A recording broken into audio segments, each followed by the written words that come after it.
It's the NASCAR Craftsman Truck Series on the NASCAR Truck Series Network from Daytona International Speedway.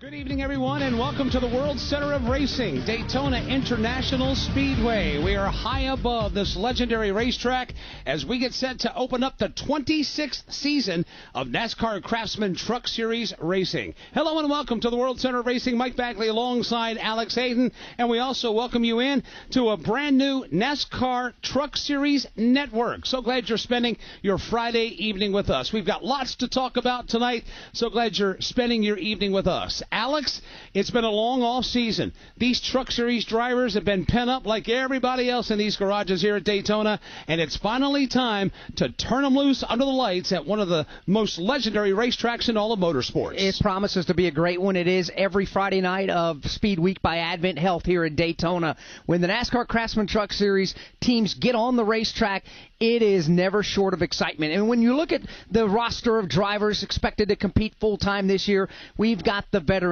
out there. We've got the Matt Craftons, Corey Heim, Ben Rhodes, reigning series champion Ty Majeski is back. And a lot of newcomers are in the garage for the trucks this year. We welcome Daniel Hemrick into the mix. There's a lot of big names here getting ready to go racing here in the NASCAR Craftsman Truck Series this season. Chandler Smith, multiple times he won on the Xfinity Series last year. He's going to be a Truck Series regular this year as well. A lot of change coming into 2025, and including what you just heard a moment ago, the NASCAR Truck Series Network. Obviously, the NASCAR Craftsman Truck Series has been a mainstay in the top level of this sport for quite a while. It is a new era, a new beginning. You'll hear familiar voices on this network, and you'll also hear new voices as well. Our friends at the Performance Racing Network will also be joining us for our coverage of the NASCAR Craftsman Truck Series. Alex talked about all the change, new drivers in new places, major changes among the teams coming into the season. We're going to spotlight all of them as our coverage from Daytona continues. Welcome back to Daytona International Speedway. Driver introductions about to start trackside as we get set to go for race one of the 2025 season for the NASCAR Craftsman Trucks. Last year, when we left you at Phoenix, Ty Majeski was celebrating a championship, had 3 wins last year at IRP, at Richmond Raceway, and the season finale at Phoenix Raceway. They have the off-season, they come into Daytona, and ThorSport Racing wastes no time in taking qualifying for race one. The champ, the reigning champ, Ty Majeski, will start on the outside of the front row, and he is with our Steve Post of Halstead, Pennsylvania. Ty back for another run at it here with the ThorSport team. Ty, championship. The last time we chatted with you was in Phoenix. You were hoisting the championship. What was the offseason like as the champion, and did you get a chance to get away and enjoy the accomplishment sometime over the offseason? That was mostly more racing. We went down to the Bigley and then the Snowball. Had a little bit of time off for the holidays, but yeah, honestly, it really wasn't much of an off-season, so just trying to replenish the fleet and get ready for 2025. So, yeah, really not much thing as an off-season, but that's the way I like it. I'm ready to go. No, I'm not shocked by that at all. All right, so look at Daytona here. You qualified, I think, on the pole last year on the outside of the front row this year. You got a fast truck. What do you need to do to keep that fast truck around for the end of the night? What's the strategy here? Yeah, the great thing is we have some teammates up front. We have 4 trucks in the top 10, and the 5th is 11. So we have power and numbers up front, so hopefully we can get everybody up front and try and control the race. That's the safest place with people that you trust. So excited to have, fast forwards, fast ThorSport forwards. It's hard to do that. So testament to everybody back at the shop this off season to bring fast trucks here to Daytona, and happy we were able to showcase that. That's Ty Majeski. The title defense starts tonight. It does indeed for Ty Majeski. For ThorSport, he's going to have to fend off an awful lot of challengers throughout the season here this year, including challenges from his teammates, specifically Ben Rhodes, a 2-time NASCAR Craftsman Truck Series champion.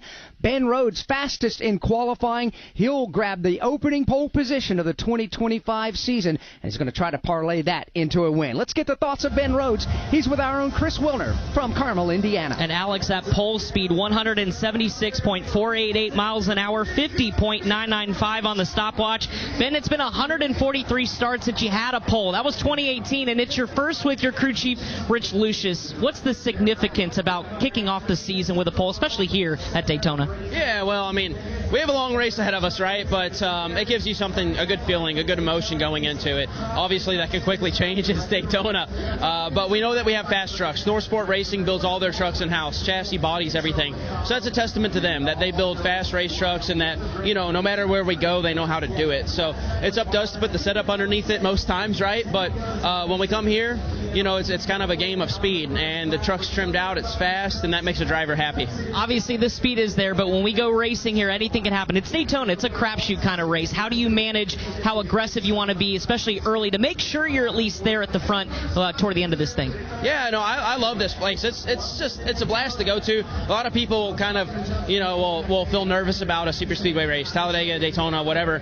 I love it. I mark this place on my calendar every year. It's just a good feeling, and yeah, you need a good finish. It really does a lot for you to catapult you into a good year. If you don't have a good finish here and a good start to your season, you feel like you're in a hole, and you really have to start kind of trying to, you know, scratch and claw to get out of it. All right, that's Ben Rhodes, guys, your pole sitter here at Daytona, alongside his teammate Ty Majeski, ThorSport, on the front row here at Daytona. Of course, we're talking ThorSport Racing, mainstays in the NASCAR Craftsman Truck Series for years, talking about Ty Majeski and Ben Rhodes. Well, 2025 is going to see some drivers that are going to come back to the series that haven't been here for a while. One of those drivers includes Daniel Hemrick. The last time Daniel Hemrick raced in this series was back 9 years ago. Since then, he has raced in the NASCAR Xfinity Series, became a champion there. He's also raced in the NASCAR Cup Series. Now he comes to McAnally-Hilgeman Racing, and he's racing the number 19 truck. That's the same truck that Christian Eckes fought for a title with last year. Daniel Hemrick is with Glastonbury, Connecticut's Alan Cabana. A brand new fire suit, a brand new team, and back in the truck series for Daniel Hemrick. A lot of change for you in 2025. How has it been adjusting to it all? Yeah, it's been an adjustment for sure. As much as I used to think I didn't like change, I realized, right, human evolution is change is always a constant. So I've learned to embrace that. Super cool to be here with MHR. Everyone at McAnally-Hilgeman Racing have been super welcoming to me. Very grateful for them and their support of Napa Auto Care. Gosh, we got 60 plus Napa store owners, shop owners, customers here celebrating 100 years of Napa. So that's really, really cool, and 35 years of business with those folks with Napa. So I'm just lucky guy to get to wear the colors that I got to watch as a kid growing up, watching the Craftsman Truck Series. It's good to be back here. 15th in qualifying. Are you a 15th place truck? I don't think anybody really knows what they are for a truck. I mean, gosh, it was like completely acclimating all in 2.5 miles or whatever earlier, just trying to understand why they feel a certain way. But that all changes here once we get in the pack and everybody picks up 3+ seconds. So I'm excited just to go through the experience. Truly like to embrace everything that you still get the experience in life, and this is another one of those nights. A lot to learn tonight for Daniel Hemrick, but he's got a ton of experience on the field, guys. And experience is invaluable, especially when it comes to racing in the draft on the high banks of Daytona. When we come back, we'll take you back to the driver introduction stage to hear from some more of the contenders in tonight's race. From Daytona International Speedway, this is the NASCAR Truck Series Network, home of the tough trucks of NASCAR. We welcome you back here to the World Center of Racing at Daytona International Speedway as we take you back down trackside now to hear from some more of the drivers we expect to be contenders in tonight's race, starting with Grant Enfinger from Fairhope, Alabama, the 40-year-old ready to go racing again here in Daytona. He's with Steve Post. Picked up the win here in Daytona back in 2020. Did Grant Enfinger, has the Grant Country Mulch Chevrolet in the 4th starting spot. So Grant, first and foremost, Daytona success. What's it like to have success here at the World Center of Racing, Daytona International Speedway? Yeah, I feel like everybody here has had some bad experience at Daytona, but I've had some very special memories here. So, yeah, 2020 was a big one for us, and that happened to be on Valentine's Day as well. So, hopefully we can bring it home again. I feel like we've got really good speed in our Grant County Mulch Chevrolet. Obviously, nobody practiced today, but we were able to qualify 4th. And typically, these speedway races with the trucks, in my experience, you got speed and you qualify up front and you stay up front, or you qualify in the back and you lag speed sometimes. So, fortunately, I feel like we have speed. It has been a couple of these races the last 4 or 5 years. Handling has come in more into play, so I don't think anybody knows what to make of that yet. But overall, I feel good about our chances. Grant, 1 year ago, you were on an upstart team. You guys were just getting your feet wet here at Daytona. You ended up running for the championship at Phoenix. What difference does a year make with your young team now all back for a second season together? Yeah, I think you ask any of our leadership at CR7 Motorsports, from Michael Shelton to Jeff Stankiewicz to Cody Roball, we put all the pieces of the puzzle together a year ago, and it took us, half the season to kind of start gelling and everything to start clicking and get a couple wins. But I feel like we've made almost as many improvements that we did the year before over this offseason. So a lot of progress at the shop. We've added a couple positions. So overall, I feel really, really good about our team and our leadership at CR7 Motorsports. So definitely our expectations are higher going into this year than they were last year. It was one of the great stories in the Truck Series last year as Grant Enfinger and this team scratched and clawed their way to the Final Four. We'll see what happens. He'll see if he gets started in that direction here tonight at Daytona. Grant turned in a great story last year, and so did Corey Heim, the winningest driver in the series last year, but fell short in the aspiration of trying to get the championship. Had a chance to visit with the team earlier today. They're taking a different approach. Crew Chief Scott Zipadelli is going to turn him loose and let him get all he can. That begins tonight. Corey Heim qualified on the inside of row number 2. He'll start third, and he's with our Chris Wilner. And it was second place in the championship, Corey Heim, last year. Second place here at Daytona. Boy, what would a win at this hallowed ground meet to kickstart year 3 here with Tricon full-time? I think for the most part, it just get that first one out of the way, get a little pressure off the shoulders. But, it's such a circumstantial race. It's so hard to plan and be concise on where you're at the end of the race.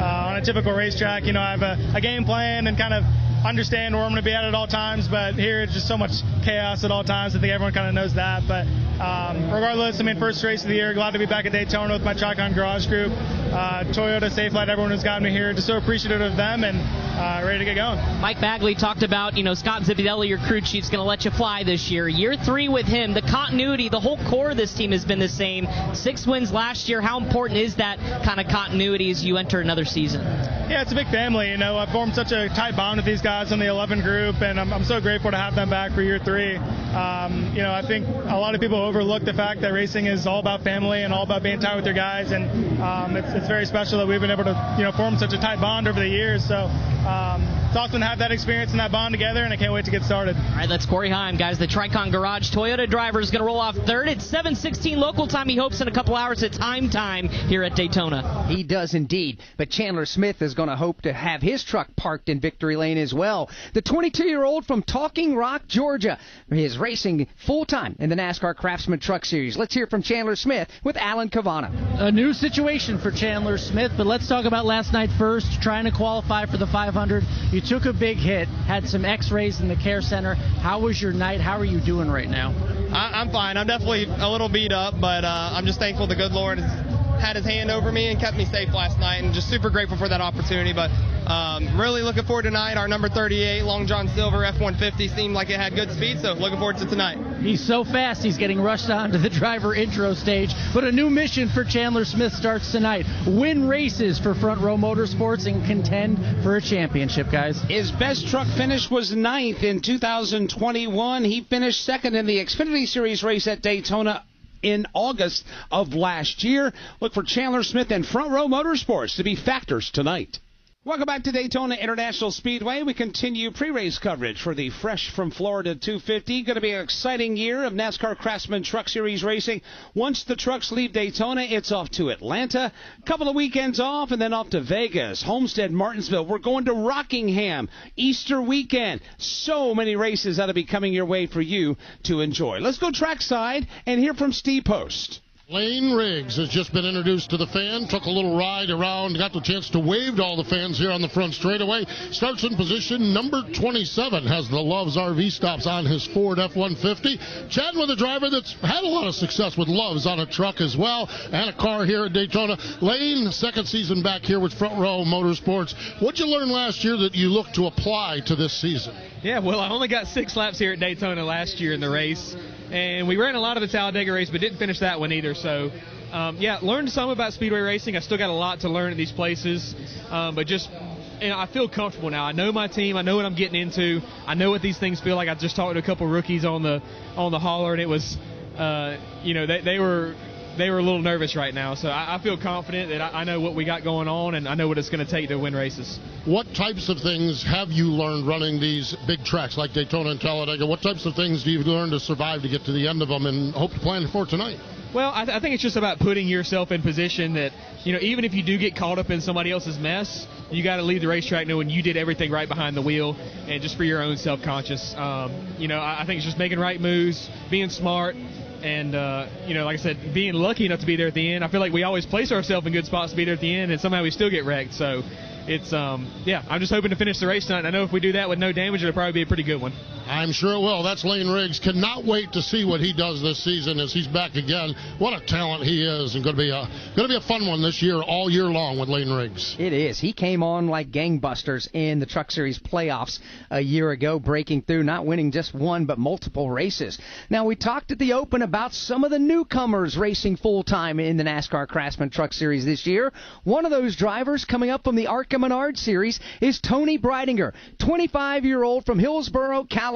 Let's hear from Tony with Chris Wilner. And she starts 28th here tonight at Daytona. Tony, got a lot of trucks to pass, but what did you learn earlier today about the race truck and maybe your ability to work your way through the field? Yeah, it's a quick lap that we ran. Obviously, we didn't get practice yesterday, but feeling good in the truck and looking forward to making our way up.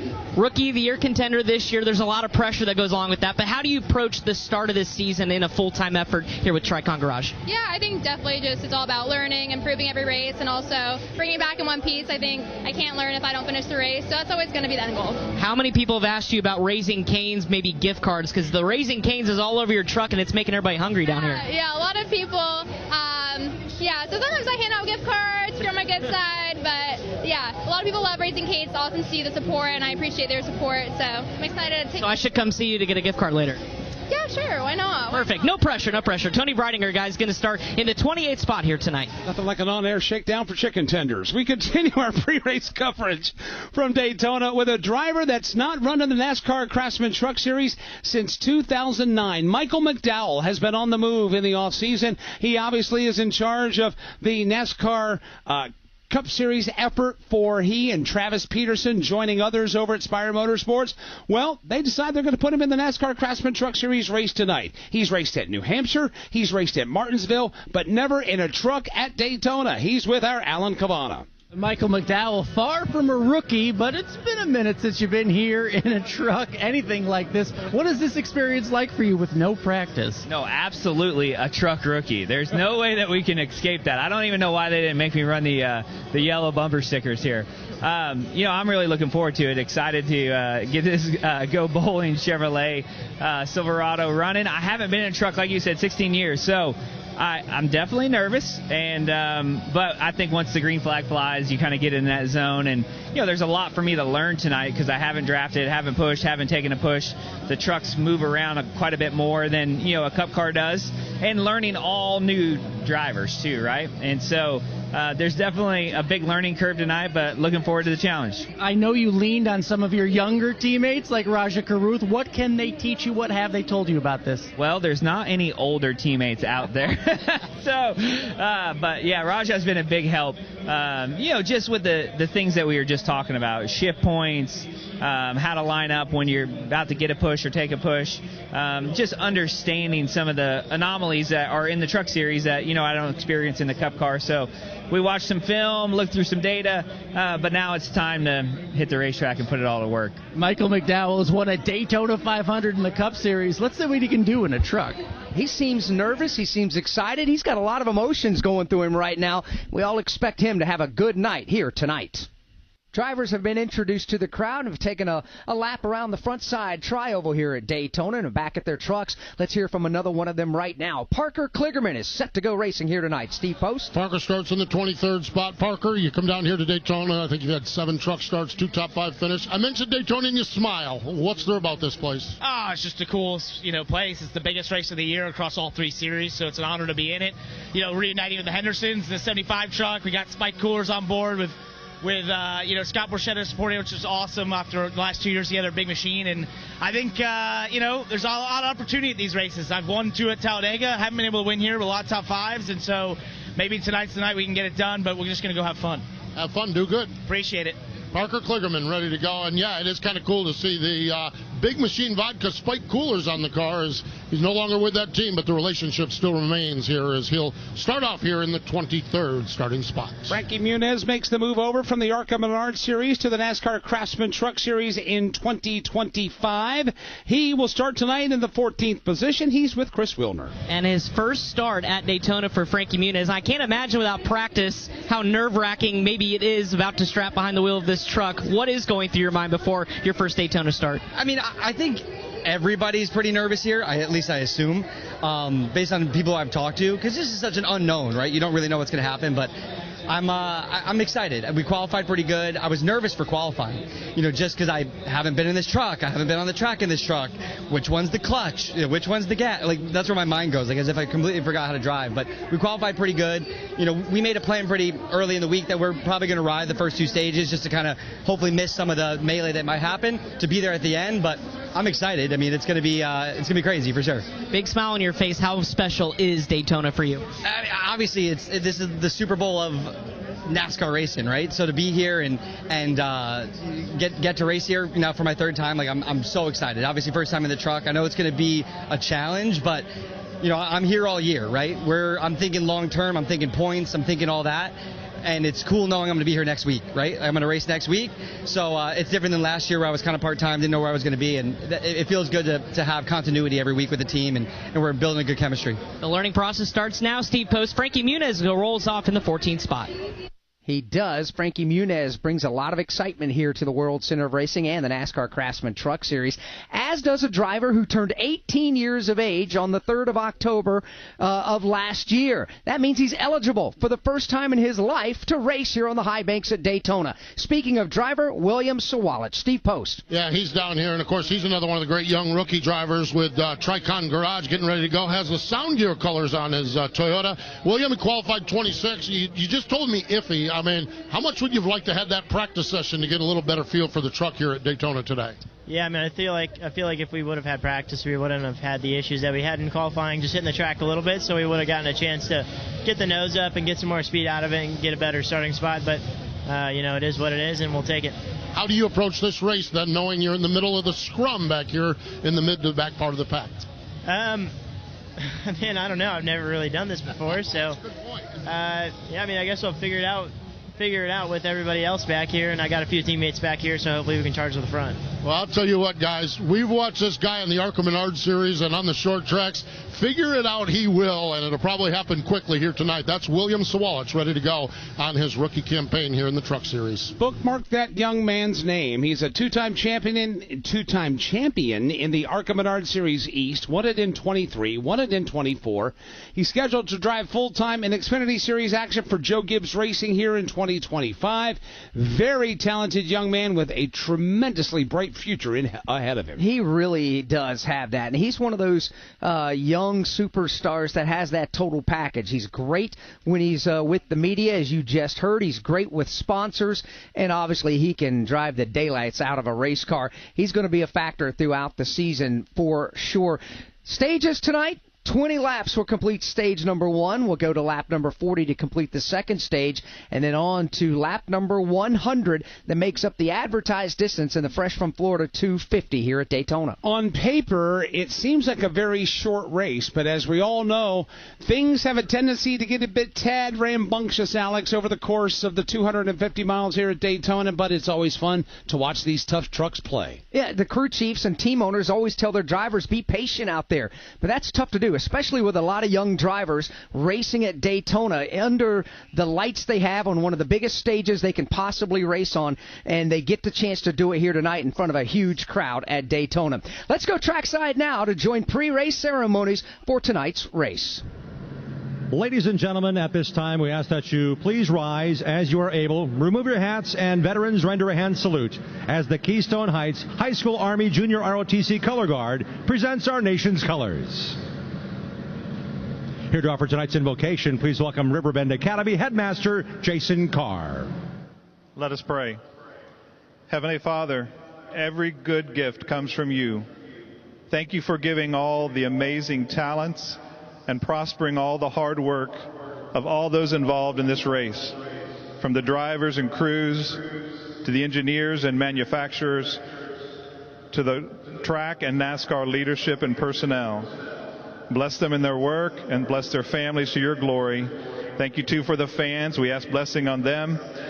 And we pray by your grace for an exciting, fun race. And please keep all involved safe. In the name of the Lord and Savior, Jesus Christ, amen. And now to perform our national anthem, please welcome the Melbourne High School Choir.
Pre-race pomp and circumstance drawing to conclusion. We are ready for the command, and then we are off and running with truck racing from Daytona.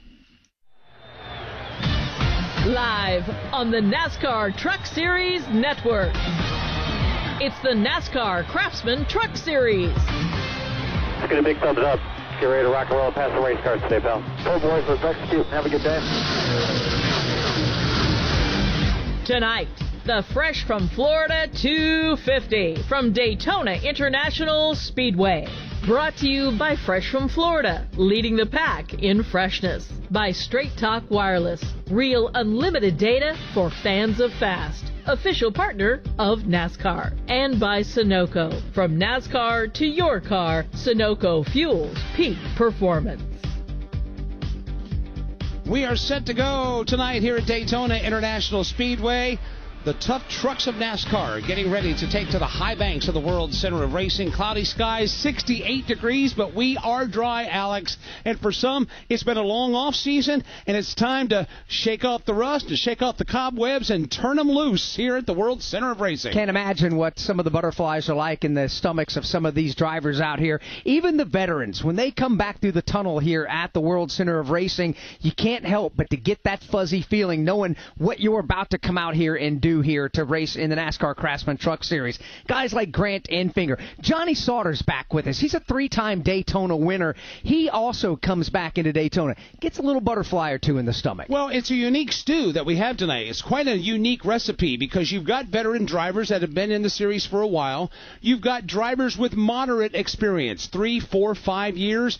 You've got fresh drivers that have never even drafted a truck before, and you've got guys that are coming back that haven't been here in a long time. You put all that together, and that's what we're serving up tonight. It is. You mentioned guys that have never turned a lap here. How about William Sawalich? He's one of those. At 18 years old, getting his first ever start here at Daytona. Oh, by the way, practice yesterday rained out. So his only lap here at Daytona in a NASCAR Craftsman Truck Series machine was a little bit earlier this evening when he went around the track, and he's one lap of qualifying, and William Sawalich is getting ready to go out there and draft. He's going to have to be a sponge and learn an awful lot in a short amount of time. Have an impressive rookie class in Tony Breidinger, Gio Ruggiero, Dawson Sutton, Frankie Muniz, Andres Perez de Lara, and Connor Mosack. You put all that together, we're in for a dandy tonight. We're getting ready to turn them loose, and it's always a pleasure and always fun when we fire up these engines and we turn these trucks loose for race number 1 of what will be a very competitive season. The way these trucks are made and the way their shapes are, they really bounce around in the draft out here in Daytona,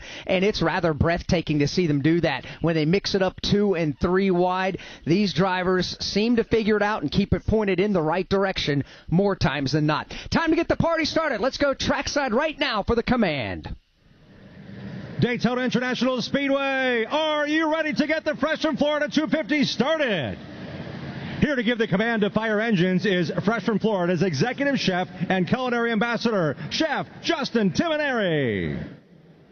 Drivers, start your engines! There it is, what we've all been waiting for. Trucks coming to life. The Fresh from Florida 250 coming up next. Now, here's the starting lineup. Starting back in 36th position tonight will be Tyler Ankrum. Stuart Friesen will have to come from the back in 35th. Gio Ruggiero will start 34th with Timmy Hill in 33rd. Josh Reum is your 32nd starter with Michael McDowell starting 31st. Connor Mozak will start 30th tonight. The 29th starter is Jason White. Tony Breidinger qualified 28th. Lane Riggs starts 27th. The 26th starter is William Sawalich. 25th starter is Nathan Bird. Matt Mills will go from 24th, and Parker Kligerman starts 23rd. Norm Benning will start tonight in 22nd, and Jack Wood qualified 21st. Pace truck is easing the field off the pit lane to begin the first of 3 of pace and parade laps. Starting 20th tonight, Mason Maggio. Starting 19th will be Bailey Curry. Andres Perez de Lara will start in 18th. Justin Haley will roll off in 17th. Spencer Boyd is your 16th starter with Daniel Hemrick starting in 15th. Frankie Muniz will start 14th, rolling off from position 13, Raja Karuth. Tanner Gray starts 12th, and Matt Crafton starts tonight's race in 11th. 3-time Daytona winner Johnny Sauter will go from the number 10 spot. Clay Greenfield, a good qualifying effort. He'll start 9th. Caden Honeycutt starts 8th, and Dawson Sutton starts 7th. Chandler Smith will go from the number 6 spot. Jake Garcia qualified 5th. He'll drop to the tail end of the field for unapproved adjustments. Grant Enfinger goes from the number 4 starting spot. Corey Heim goes from the number 3 post. Ty Majeski, he'll start 2nd, and winning the pole position earlier this evening was ThorSport's Ben Rhodes. All the trucks have departed the pit lane except for Connor Mosak's truck that still sits on the pit lane. Matter of fact, a tow truck is pulling up behind it right now. NASCAR officials roaming over to see what the problem could possibly be, needing a push start, no doubt, and that push start will push Connor off as he tries to get going to join the tail end of the field tonight. Let's take a swing around Daytona International Speedway. Bring in 3 more voices that'll cover the action for you tonight. We always talk about the high banks at the World Center of Racing, a sprawling 2.5-mile tri-oval, 18 degrees here in that tri-oval. When they cross the start-finish line, they will angle their way onto the short straightaway and race towards the high banks of turns 1 and 2, where they'll race into the view of Dave Moody of Barry, Vermont. Thank you, Mike Bagney. Good evening once again, everybody. Welcome to the Sunoco Tower, high above the outside of Turn 2 here at the Daytona International Speedway. This is the west end of the sprawling Daytona complex. Turns 1 and 2 bank 31 degrees. That makes for very high speed, very close quarters racing. They will run 2 wide with ease, 3 wide with relative ease, 4 wide when things get really antsy or we get down to the final couple of laps and there's a race to be won. It's all about drafting in the truck series. These machines are about as aerodynamic as a cement block, and as a result, who's in front of you, who's beside you, who's behind you can make a big difference in how fast you're able to carry the mail. We'll cover all the action from high above turn number 2 now to the other end of the Daytona Super Stretch in Killingly, Connecticut's Kyle Rickey. All right, thank you very much, Dave, and good evening, everybody. From my position on a broadcast platform at the end of the Daytona Super Stretch, a 3,000-foot strip of asphalt that will see these trucks race 2, 3, and even 4 wide at times as drivers jockey for position, all while trying to stay between the wall and the inside double yellow lines. Often that shuffling of position leads to contact and some damaged trucks. We have seen some big ones here on the Super Stretch, something I'll keep an eye on here tonight. Now, once by my position, the trucks will race onto the banking of turn number 3 and into the view of Tim Catalfamo of Marlboro, New Jersey. Thank you very much, Kyle. Good evening, everyone. On top of the Sunoco Sunoco Tower at the exit of Turn 4 tonight. 31 degrees of banking like Dave Mooney was talking about here in Turns 3 and 4. There are a lot of young drivers in the field tonight. It always is the case in the Truck Series, but in particular in this race this year, a lot of fresh young drivers behind the wheel of these pickup trucks tonight. That is going to be something that is going to make things very exciting and interesting. We'll see how the drivers handle this 2.5-mile super speedway. Back upstairs. Thanks, Tim. As Connor Mozak's truck is now being put on an actual wrecker. Steve Post, what's the problem with Connor Mozak's truck? Connor Mozak's truck would not start, and it's locked into gear, and they think that gear is reversed. They tried to push it to no avail, and now, as you described, they're going to have to tow it behind the pit wall, where Blake Bainbridge and the crew will take a look and see if they can repair the truck of Connor Mozak. Not the way you wanted to get the year 2025 underway for Connor Mozak. As they take that truck back to the garage area, the field continues their pace and parade laps.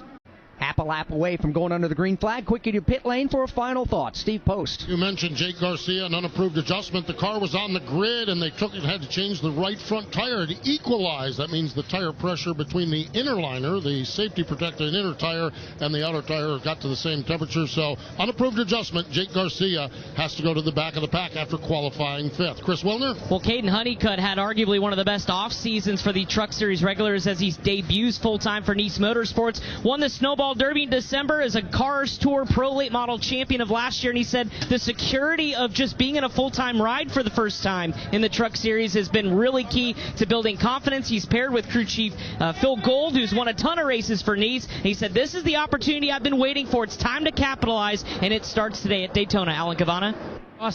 Dawson Sutton is an accomplished short track driver, but he's making his super speedway debut tonight, and he's not the only member of the team doing that. His spotter, Bruce Dans, also a rookie at super speedway racing, so their veteran crew chief, Chad Kedrick, gave them homework, said, go watch last year's race and give me 5 things that you learned. How will that homework pay off? We're about to find out when the green flag drops. Which is in just a moment to call the start for the season opener for the NASCAR Craftsman Truck Series from Milford, Delaware. Here's Mike Bagley.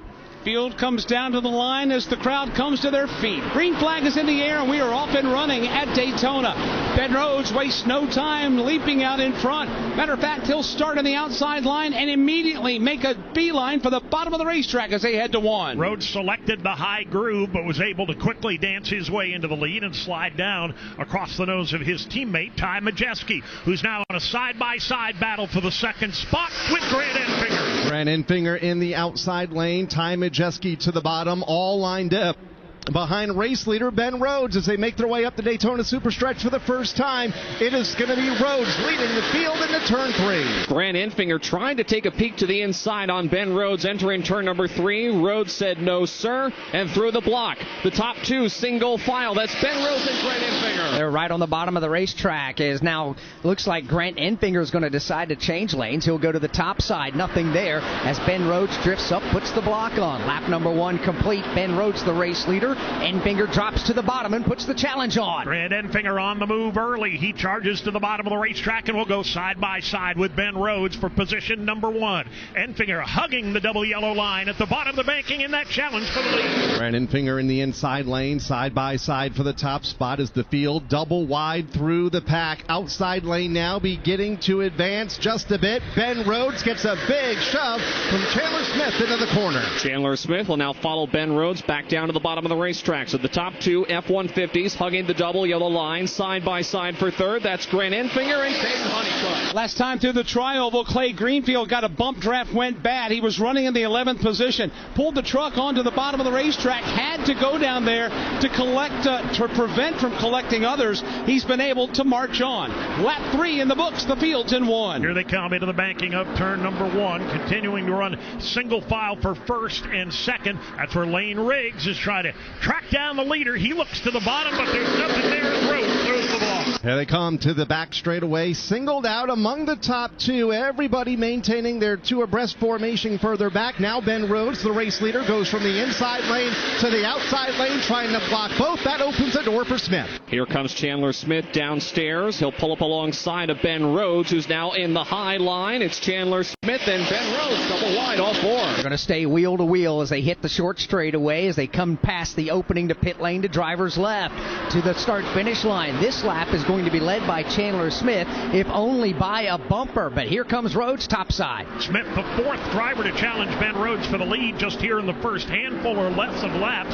He's got a fender out on the inside line. Downstairs, drifts up a little bit, gets the side draft off turn number 2. And a lap ago, it was Ben Rhodes by a half a truck length off of turn number 2. This time they are side by side, dead even at the front of the field. Well, for a moment, now the outside lane advances. Rhodes tries to throw the block in 3. And Caden Honeycutt was able to get to the inside of Rhodes, and he'll go to the lead by a half a truck length. So it's Honeycutt on the bottom of the racetrack, leading the pack on turn 4. Around goes Caden Honeycutt. Off the front bumper of Chandler Smith, goes careening hard into the inside retaining wall off turn 4. Caution is on the speedway for the first time. It was Caden Honeycutt that got spun to the inside of the racetrack.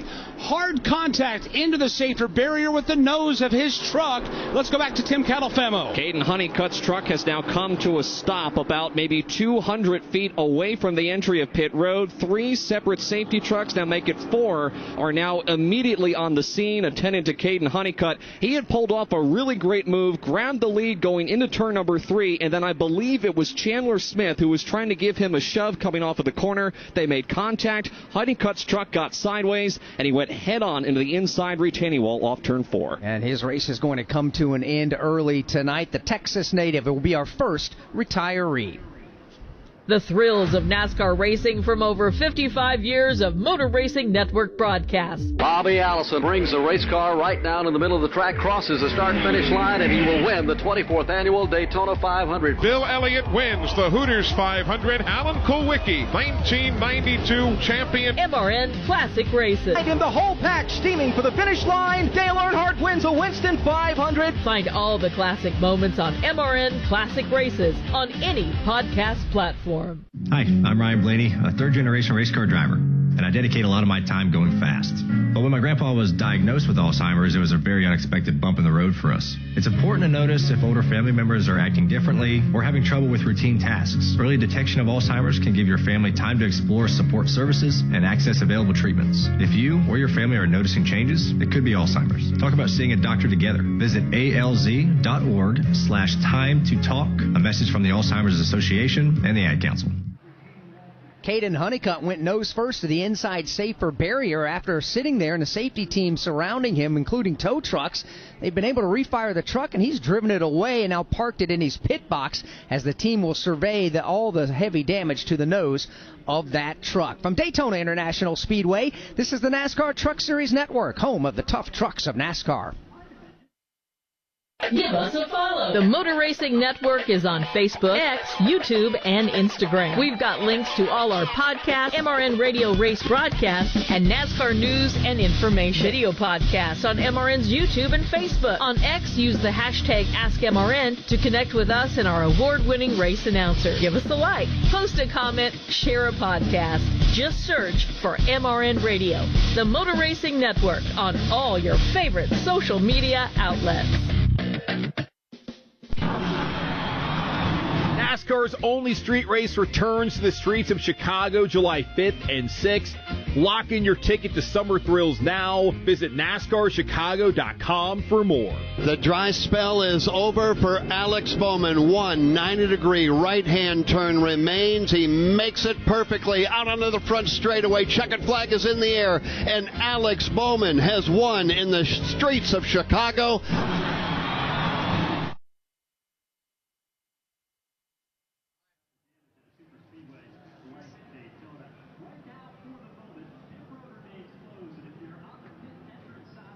Here at Daytona International Speedway, working our first caution flag of the season opener. Fresh from Florida 250. Under the caution, Ben Rhodes is the race leader. He's led 5 of the 6 laps. Chandler Smith, by a nose, led the only other circuit tonight. Right now, let's pause 10 seconds for station identification on the NASCAR Truck Series Network.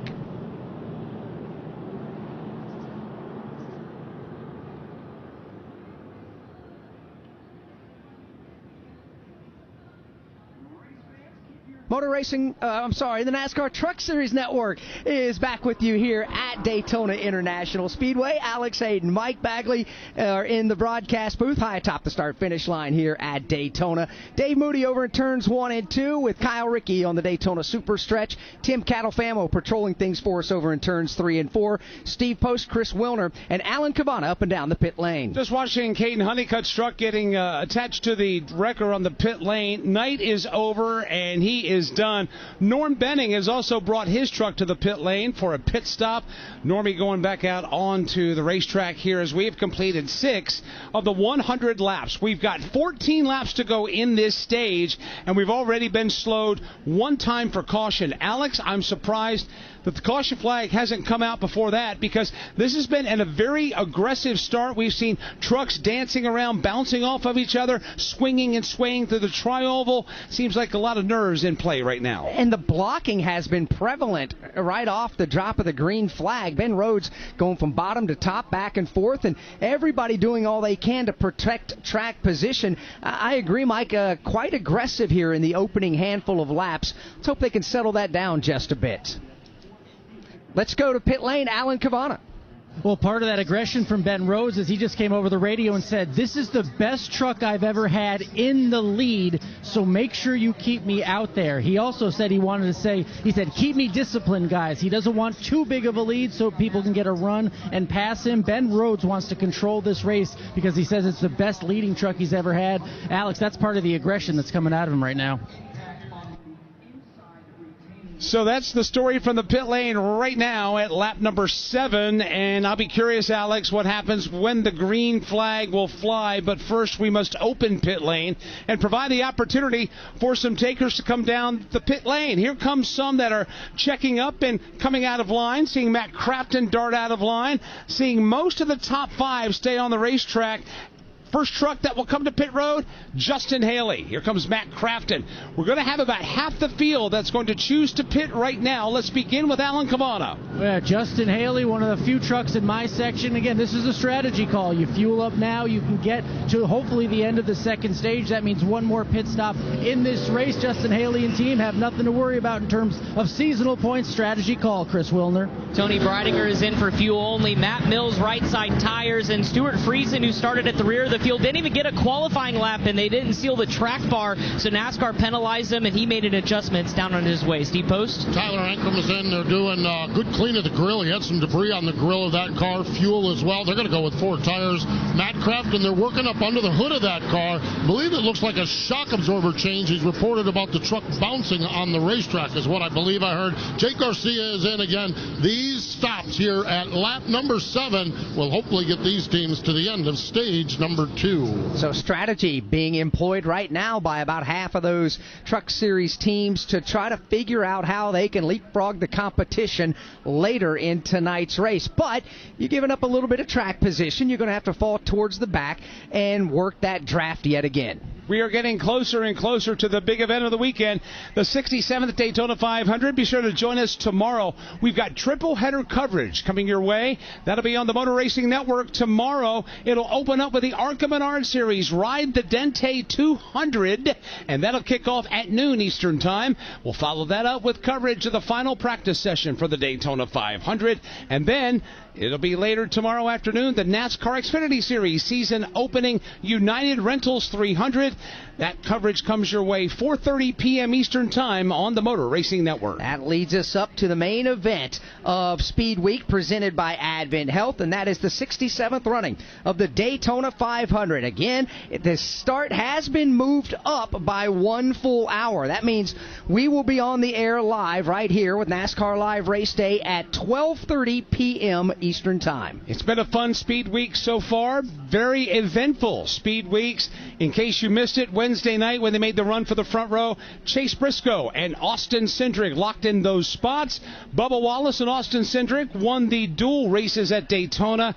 And then we have now in place the starting lineup for the 500. And, of course, we can't wait to bring you live flag-to-flag coverage Sunday afternoon here from the Motor Racing Network. Field will come down to the tri-oval, and we get the one-to-go signal as the caution flag is furled up in the left hand of Chief Starter Rich Keeter high atop the start-finish line. line.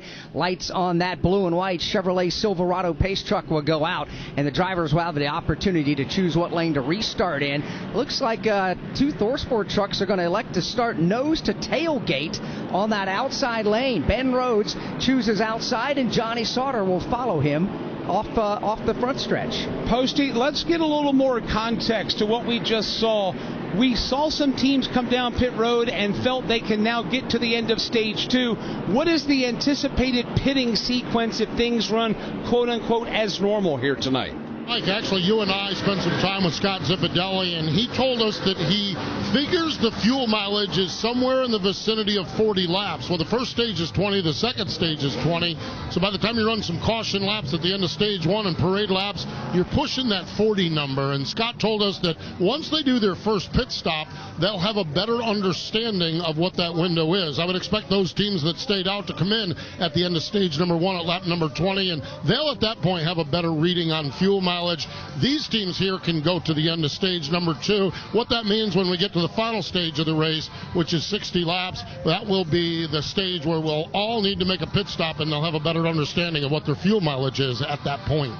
As the field is jumbled up now, 2 by 2, they work their way down the Daytona Superstretch, half a lap away from going back under the green flag. And the NASCAR Craftsman Truck Series at Daytona just simply doesn't disappoint. Mike, we only were able to run 3 green flag laps before Caden Honeycutt got turned up off of turn number 4 and made wall contact. Caden Honeycutt did take his truck back to the garage from the pit lane. He will officially be out of the race here tonight. You mentioned ThorSport Racing a moment ago. How good is it to see Johnny Sauter back? You teased the fact that he's a 3-time Truck Series champion. Johnny will dip into the Truck Series, dip out every now and then. Still has a great relationship with ThorSport Racing. He knows how to get the job done here. He will restart on the outside of row 2. And he's driving that truck for ThorSport that will essentially be an all-star type of truck here campaigning throughout the year. There'll be any number of a handful of drivers that will be taking their turn at different racetracks around the country. Johnny getting the call said, "You have an interest in running Daytona?" And he didn't hesitate. "Yeah, I'll be there." And Johnny Sauter is here, and he's in position right now in the second spot as we get set for the restart. When they come back to the line, 9 laps will have been completed. And again, it's going to be Ben Rhodes, Johnny Sauter. You got Tanner Gray, Andres Perez de Lara. Green's back up from the hand of Rich Keeter. And Ben Rhodes again up to the gearbox. But Tanner Gray restarting to the inside, trying not to let Ben get away. Matter of fact, he's going to give him a run for the money, for his money, and the point. Trying and succeeding to keep the leader right alongside. As a matter of fact, Tanner Gray's got a fender up for the lead in that low groove. Gray on the inside, Rhodes on the outside. Tanner Gray looking to come out on top with the race lead up the back straightaway and has drafting help from Andres Perez de Lara, but the outside lane has some momentum, led by the ThorSport teammates of Ben Rhodes. Ben Rhodes getting some drafting assistance courtesy of Johnny Sauter. Sauter pushes Rhodes to the lead. Rhodes now goes up to the high line, picks up Johnny Sauter once again, and leads the pack off turn 4. And Rhodes from Louisville, Kentucky, going to bottom, going to the top. Right now he's going to have to stay in that middle lane. Bottom side is occupied right now as they come down to the line. Tanner Gray has a full head of steam rolling down to the inside. He comes flying to the inside now, the Ben Rhodes automobile, but Rhodes is strong at that outside lane. He gets a little shove into turn number 1 from his ThorSport teammate Johnny Sauter. For the moment, it'll be Ben Rhodes by a truck length. But here comes Tanner Gray back to the inside off of turn number 2. He'll lead the inside of the lines up on the back straightaway. The outside lane once again advances, led by Ben Rhodes, has drafting help from Johnny Sauter. So those 2 trucks on the outside lane of Ben Rhodes and Johnny Sauter still locked together, trying to push each other forward. Downstairs, that's where the Tanner Gray truck is getting some drafting assistance from Andres Perez. Tip of the cap to Tanner Gray, hanging tough in the outside, make that the inside lane, while ThorSport Racing continues to dominate in the outside. Locked together, 2 by 2 by 2 in lockstep formation, about 11 rows deep, back to 1. Here they come into turn number 1. Again, Gray on the bottom of the racetrack, Rhodes on the outside. Everybody marching in lockstep behind them, 2 by 2, as they exit turn 2 to the back straightaway. Corey Heim, Grant Infinger goes side by side from the 3rd row, inside and out. They are trying to become a factor in this battle for the lead as well. Again, at the end of the back straightaway, straightaway. It is Ben Rhodes by a truck length. Rhodes gets the advantage into turn number 3, but here comes the inside line being led by Tanner Gray. Gray now gets out in front by half a truck length, making a full truck length for Tanner Gray. As he's got a full tailgate full of Andres Perez de Lara. At the front of the field and leading this lap is Tanner Gray. For more on he, let's go to Chris Wilner. Well, this is a critical year, Alex Hayden, for Tanner Gray. He said, I am so tired of being talked about as someone that hasn't won yet in the Truck Series. It's his 6th full-time season as he continues to pace the field. And boy, what a lineup he has calling the shots with Coleman Presley atop the roof as his spotter. And of course, Jeff Hensley now moving from his brother Taylor Gray last year over to his truck as the crew chief. They just came over the radio and said, don't be too aggressive. We're not focused on winning the stage here today. We want you to keep that bottom lane organized, and whatever happens, happens. Think big picture. That's the goal for Tanner Gray right now, but so far so good leading that bottom line. Tanner Gray doing a great job right now as the field exits turn number 4, races into the tri-oval. Here comes Ben Rhodes on the outside looking to lead this lap as they come back to the stripe. Ben Rhodes will do exactly that. However, Grant Enfinger has gotten by Tanner Gray. He'll sweep around and lead the inside lane. Enfinger assumes that inside line leadership role. He chugs to the inside of Johnny Sauter to take over the number 2 spot. Here he comes for the lead. Grant Enfinger on the inside. And a breathtaking move a lap ago to challenge for the top spot, going from the outside lane to the bottom in turn number 3. He now leads the inside lane up the back straightaway, but that lane fading just a bit behind Ben Rhodes and Johnny Sauter. The inside lane doesn't seem to be able to have anything for Ben Rhodes and Johnny Sauter, who are working together very well. Just as I say that, though, here comes Grant Enfinger. He'll take the lead off turn 4. Surging from the bottom, and he'll slide to driver's right and put the block on the outside lane. Grant Enfinger, the new race leader at the World Center of Racing. He's by himself at the front, stacked up 2 by 2 right in his rear view mirror. Here they come into turn number 1. Enfinger is broken free by a truck length, at least for the moment. Tanner Gray down on the bottom of the racetrack looking for the number 2 spot.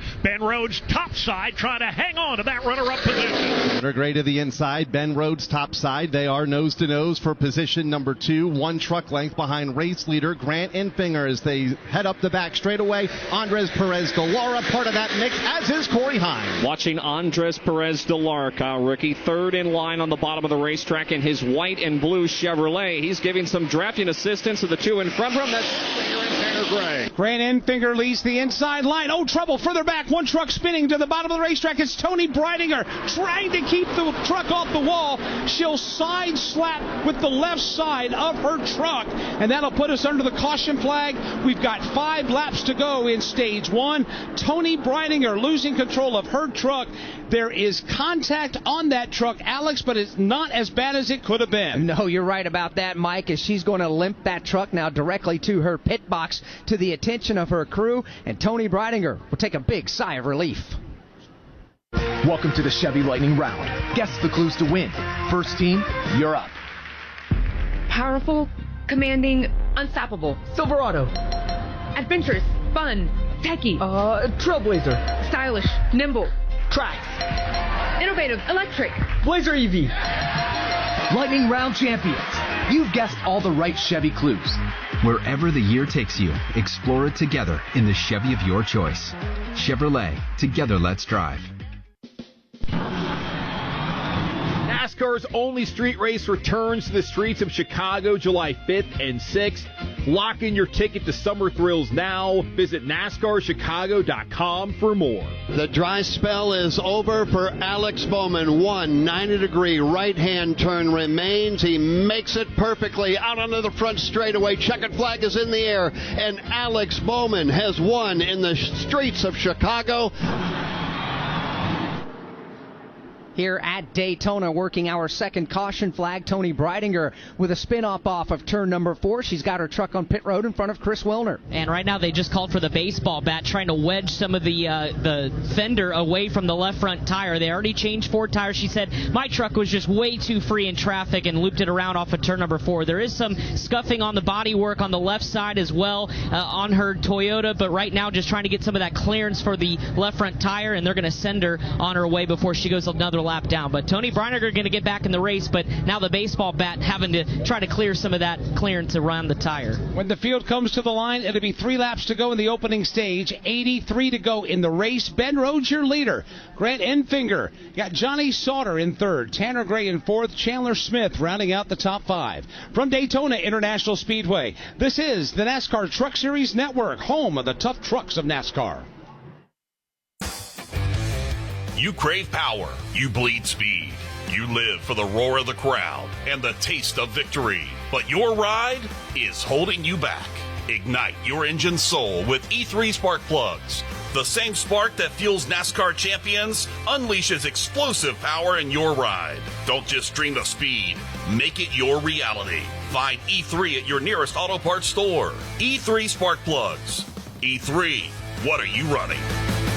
Relive the thrills of over 50 years of NASCAR racing with the Motor Racing Network's Classic Race. 36th Annual Southern 500. They come down to the start-finish line. Bill Elliott and David Pearson get down. We dig into the MRN audio vault for unforgettable races and moments. Dale Jarrett's got the lead. Earnhardt's not going to get him. Dale Jarrett is going to win the Daytona 500. Available on MRN.com and podcast platform. Alan Kulwicki out of turn number 4, the new Winston Cup champion. He does it across the line. MRN Classic Races.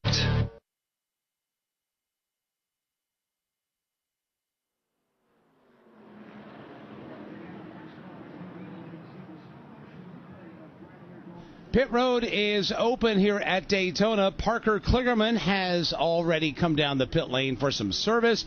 Also, Michael McDowell came in, but Matt Crafton is back on the pit lane, and the hood is up. Postman, have they been able to fully diagnose this situation? No, initially listening to it, I think I misheard something. I thought it might have been a handling issue, but it is an engine issue, and they went under the hood the last time and worked on both sides of it. Now they've got a crew member in working on the electrical box of the engine, which is up on the dash, basically of the passenger side of the truck. So they have a bugaboo with the engine. It's a mess. Matt Crafton very frustrated in this truck.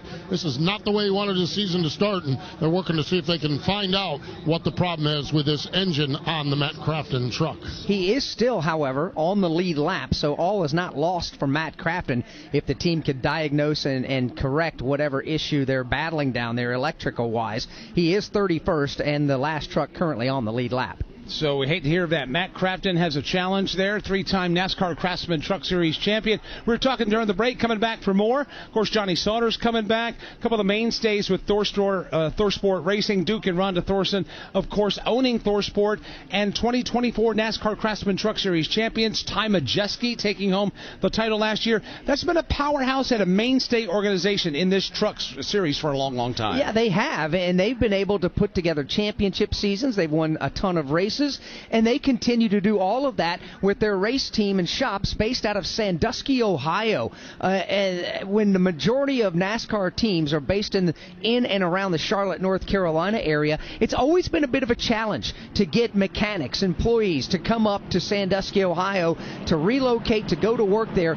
But they pay well, they treat their employees exceptionally well, and they win races and championships. That's the most important thing, and one of the biggest, I guess you can call fishing lures to bring people into Sandusky. It's a potent racing organization, and we look forward to seeing what they've got for us here in 2025. The field has just gotten the 1-to-go signal when they come back to the line. It's going to be 1 lap to go in stage 1, and that's going to set up quite the scramble with Ben Rhodes continuing to lead. Of the 18 laps that have been completed so far tonight, Ben has led 11 of them. Grant Enfinger has led 4. Tanner Gray has led 2. Chandler Smith has led 1. Right now, we talk about ThorSport Racing. Ben Rhodes flexing some muscle here in the early going. He has. He's been very good from the outside to the inside lane and been rather aggressive blocking, but I guess that's the nature of the beast here when you race at Daytona. Now, if you're a Tony Breidinger fan, she just made another pit stop. She corrected the truck, got it back on the pit lane after making slight contact after her spin off of turn number 4. When she went back on the racetrack to catch up to the field, there was a ton of sparks still trailing from underneath that truck, so she had to come back in. The crew jacked up the left side of that truck to try to correct whatever that problem was. She has lost 1 lap and is posted in the 34th position. If you're just joining us, Connor Mosack didn't even leave the starting grid, had a problem there, was pushed to the garage. He is posted 36th. Caden Honeycutt was responsible for the first caution flag back at lap 5. Caden is out of the race. He is in 35th. And then you've got Tony in 34th, Matt Crafton, and the engine challenges that Postman was talking about, that's in 33rd. So having a handful of drivers with some challenges in the early going as we're coming to the green flag, and it'll be one lap to go in the opening stage, which Alex is going to set up quite the mad scramble with everybody jostling for real estate on the racetrack and trying to get some of those precious points that are up for grabs at the end of this stage. This is the first time the point pay window is opened up for the year 2025 for the NASCAR Craftsman Truck Series. How aggressive do they elect to get? They hit the restart zone and the green flag goes back in the air. Here we go for one lap before the end of stage 1. Johnny Sauter really hammers the tailgate of his teammate Ben Rhodes, tries to propel him forward, but it's Grant Enfinger that occupies the inside lane. Enfinger getting a little bit of a giddy up from Tanner Gray as well, and it's going to shove him way out into the lead. Gray now will go to second. Ben Rhodes is going to have to fight to hang on to the number 3 spot as they exit to the backstretch. Grant Enfinger gets away at the front of the field, maybe too big of a jump, having to block both lanes, cuts from the outside lane to the bottom, does Enfinger. That allows Ben Rhodes and Johnny Sauter to roll around top side to the top spots. Ben Rhodes and Johnny Sauter with a huge run into turn number 3. Rhodes goes to the lead, right back down to the bottom of the racetrack. Johnny Sauter runs second, side by side for third. Enfinger. Sprint back to the start-finish line to conclude the first stage. The green and white checkered flag is waving. Ben Rhodes is going to bring him to the line, and he will win the first stage of the Fresh from Florida 250. Thor Sport Racing and Ben Rhodes striking early here in Daytona. And you got Johnny Sauter in his hip pocket, a Thor Sport teammate. Is so far so good for Thor Sport tonight under the lights at Daytona. And here's a look at the top 10 and who scored points, presented by Powerball. The NASCAR Powerball Playoff is back. Start your entries for the chance to win $1 million at NASCAR Championship Weekend. Powerball, the official lottery game of NASCAR. Ben Rhodes, Johnny Sauter, 1 and 2. You got Grant Enfinger finishing in 3rd. Chandler Smith was 4th. Corey Heim was 5th. Tanner Gray finished in 6th. Ty Majeski 7th. Daniel Hemrick in 8th. Andres Perez de Lara in 9th. And Gio Ruggiero in 10th. NASCAR fans, the Daytona 500 50-50 drawing is back to support the VetTix Foundation with a minimum $100,000 guaranteed jackpot and more prizes than ever before. Over $750,000 has been won by NASCAR fans since 2018, and you can be next. The winning number will be drawn on February 17th, so buy your tickets now at Daytona5050.com for a chance to win and give something to those who gave. Must be over 18 and in the state of Florida at the time of purchase to play. See all rules and regulations at Daytona5050.com. Welcome to the Chevy Lightning Round. Guess the clues to win. First team, you're up. Powerful, commanding, unstoppable. Silverado. Adventurous, fun, techy. Trailblazer. Stylish, nimble. Trax. Innovative, electric. Blazer EV. Lightning Round champions. You've guessed all the right Chevy clues. Wherever the year takes you, explore it together in the Chevy of your choice. Chevrolet, together let's drive. Pit stops coming up in a moment. First from Daytona International Speedway, this is the NASCAR Truck Series Network, home of the tough trucks of NASCAR. Relive the thrills of over 50 years of NASCAR racing with the Motor Racing Network's Classic Racing. 36th Annual Southern 500. They come down to the start-finish line. Bill Elliott and David Pearson get down. We dig into the MRN Audio Vault for unforgettable races and moments. Dale Jarrett's got the lead. Earnhardt's not going to get him. Dale Jarrett is going to win the Daytona 500. Available on MRN.com and podcast platforms. Alan Kulwicki out of turn number 4, the new Winston Cup champion. He does it across the line. MRN Classic Races.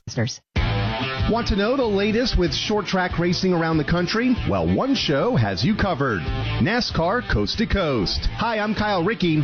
Join Chris Wilner and I each week as we break down the biggest headlines in grassroots racing and in NASCAR's regional and touring series. We also talk to rising stars from your favorite short track. That's NASCAR Coast to Coast. Watch or listen today on YouTube, Facebook, MRN.com, or your favorite podcast platform.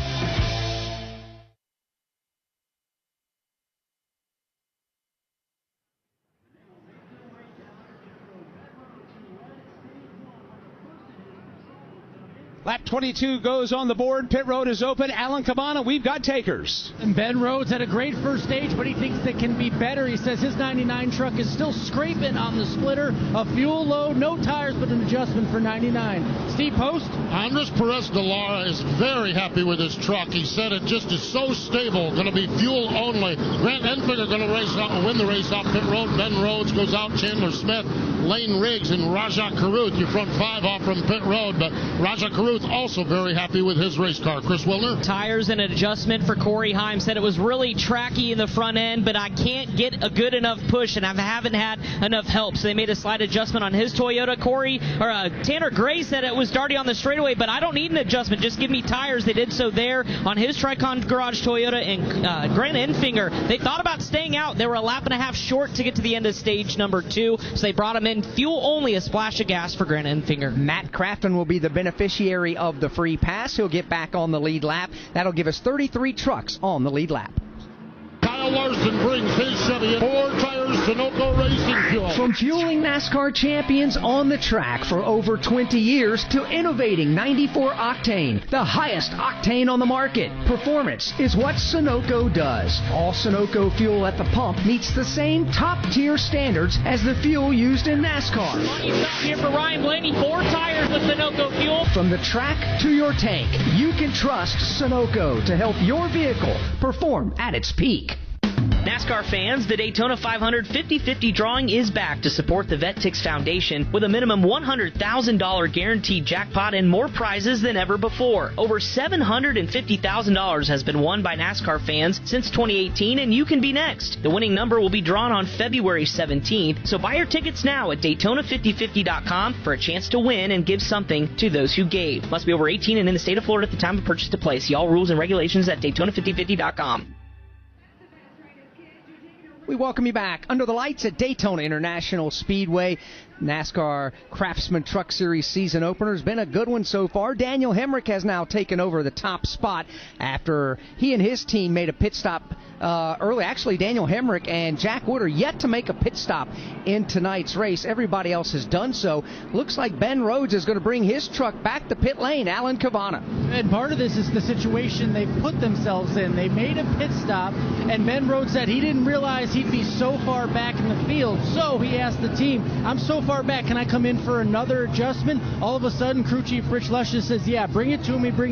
But this is more than an adjustment, guys. They have the hood up. Looks like they're working on possibly the suspension for you inside the truck. I'll find out exactly what they're doing. But this is more a bigger adjustment and longer pit stop than we initially thought. They didn't say anything over the radio as to a larger problem like this, but the hood is now down. The adjustment's been made. We'll find out exactly what was going on with the 99, who's had a dominant truck so far here in the early running. Reattaching those hood pins, and now he stalls the truck on the pit lane. Now the crew is going back on the left side of the truck, a very extended stay, and now they're telling him to leave, and he'll do exactly that. So Ben Rhodes goes from the lead and winning stage 1 to now having a problem on the pit lane, wanting an adjustment, and then going back out on the racetrack. While 2 McAnally-Hilgeman teammates in Daniel Hemrick and Jack Wood have yet to visit pit lane, that is. That's a head-scratcher. From Daytona International Speedway, this is the NASCAR Truck Series Network, home of the tough trucks of NASCAR.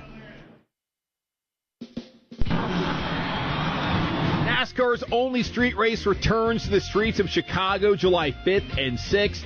Lock in your ticket to summer thrills now. Visit NASCARChicago.com for more. The dry spell is over for Alex Bowman. 90-degree right-hand turn remains. He makes it perfectly out onto the front straightaway. Checkered flag is in the air, and Alex Bowman has won in the streets of Chicago. Good morning, guys. I just want to warn you, traffic is tough out there. We are here for you to tell you how to keep safe. Everybody who is listening needs to take cover as soon as they can. To provide the music, talk, and sports you love. And to deliver the news that matters to you. We are the voices you can trust. We are live and local. We are America's broadcasters. Text radio to 52886 and tell Congress you depend on your local radio stations. Message and data rates may apply. You may receive up to 4 messages a month, and you may text STOP to STOP. This message furnished by the National Association of Broadcasters.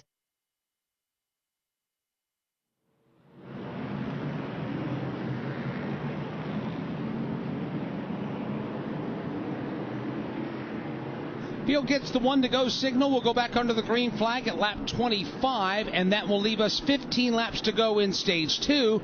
Ben Rhodes just came back to pit road another time, Alan Cavana. Why? They forgot a hood pin. Remember, this has turned into the lead, winning the stage to now 3 pit stops. On that second pit stop, they made an adjustment, believed to adjust some splitter height, but they left a hood pin out, so they had to pit for a third time. He was going to be in the back anyway, not a ton of panic in the 99, but clearly not the way they wanted to go after winning that first stage. Ben Rhodes is still on the lead lap. He is now back in the 32nd spot. He does have a very fast race truck, so we expect Ben Rhodes, a veteran of this series and a 2-time champion, to be able to manipulate the air and draft and get back towards the front of the field. So Daniel Hemrick will lead us back to the green flag. Justin Haley will restart in second. Jack Wood in third. You got the Garcia truck in fourth. Tyler Ankrum will restart fifth. William Sawalich is up to sixth. Stuart Friesen, after starting towards the back tonight, in seventh. Matt Mills will restart eighth. Michael McDowell in ninth. And Parker Kligerman will restart in 10th. Well, that'll give us 15 laps to go here in stage number 2, as this caution flag is really taken on here, as we've had a lot going on here under this one, but they are finally bunched up 2 by 2 over in turns 3 and 4. When they get back around, we'll see the green flag and get this stage underway. Daniel Hemrick, Justin Haley, Jack Wood, Jake Garcia, Tyler Ankrum, as Mike gave you the top 5 a moment ago. Different pit strategies have got things kind of jumbled up. A lot of trucks pitted here on this caution on lap 22. Some pitted on lap 7, and then the 2, Daniel Hemrick and Jack Wood, yet to make a pit stop. This is going to be a quick sprint to the end of the second stage, and we'll see if everybody's able to mind their P's and Q's. Safety truck heads to pit road. Again, green flag flies at lap 25. Here's Daniel Hemrick. He is the control truck. He will restart in the outside lane. He's got help from his McAnally-Hilgeman teammate in Jack Wood, but down to the inside, here comes Justin Haley. They're wheel-to-wheel for the lead. Haley, for the moment, is going to have to work on his own because the drafting help is a little bit in arrears. Now it catches up a bit, and that'll push Justin Haley to the lead. Daniel Hemrick trying to fight back on the outside as they exit 2. With Jake Garcia to his inside, off of the corner, second truck in line. On the bottom is Garcia, behind leader Justin Haley. New faces at the front of the field with Haley at the point. Haley will lead the pack into turn number 3 against the bottom of the racetrack. The side-by-side battle is for second.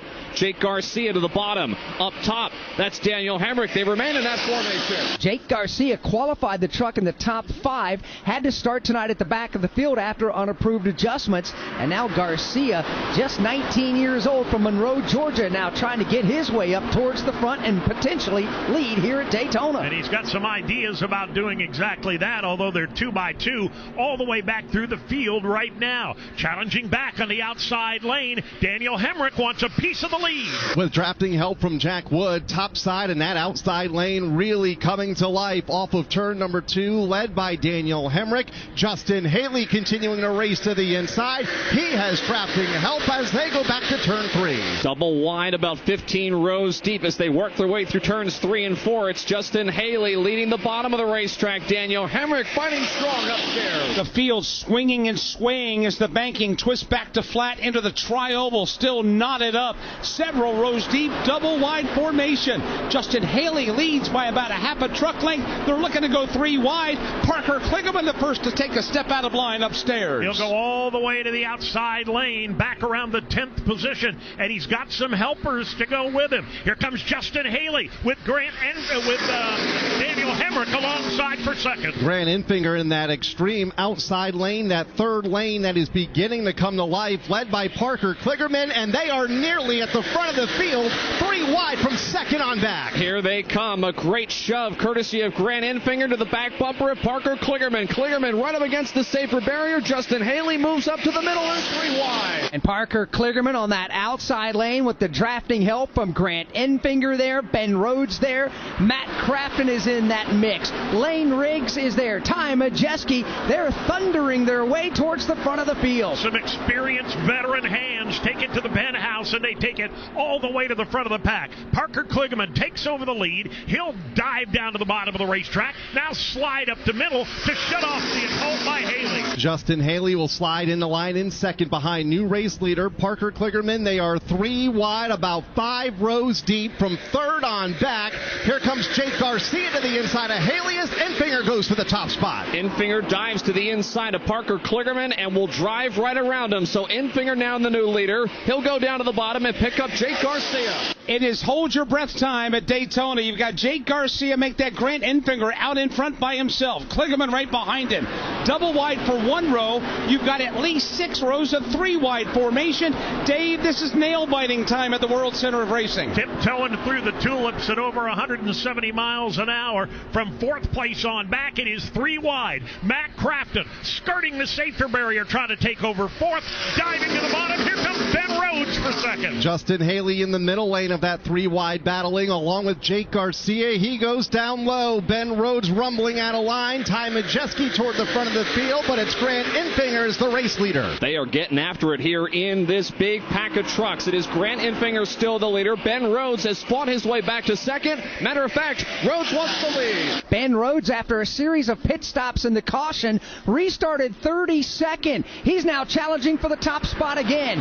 Grant Enfinger will not allow it to happen. Enfinger hangs on to the race lead, but Rhodes and Kligerman are right there. Ben Rhodes slashing his way through this field all the way into a side-by-side battle with Kligerman. Now for position number 2. Grant Enfinger goes all the way to the top to block Kligerman. Leaves the road open. Here comes Rhodes. The 3 wide racing continues from third on back. Here comes Matt Crafton in that 3rd lane. 3rd truck in line right now behind Grant Enfinger and Parker Kligerman, who steps out of line. Matt Crafton jumps to the outside of Parker Kligerman as Kligerman goes down low. Now it's Crafton all alone on the top side of the racetrack. Top 3, single file. That's Enfinger, Kligerman, and Ben Rhodes. Racing is so tense right now. Coming out of turn number 4, the truck's just swinging and swaying back and forth.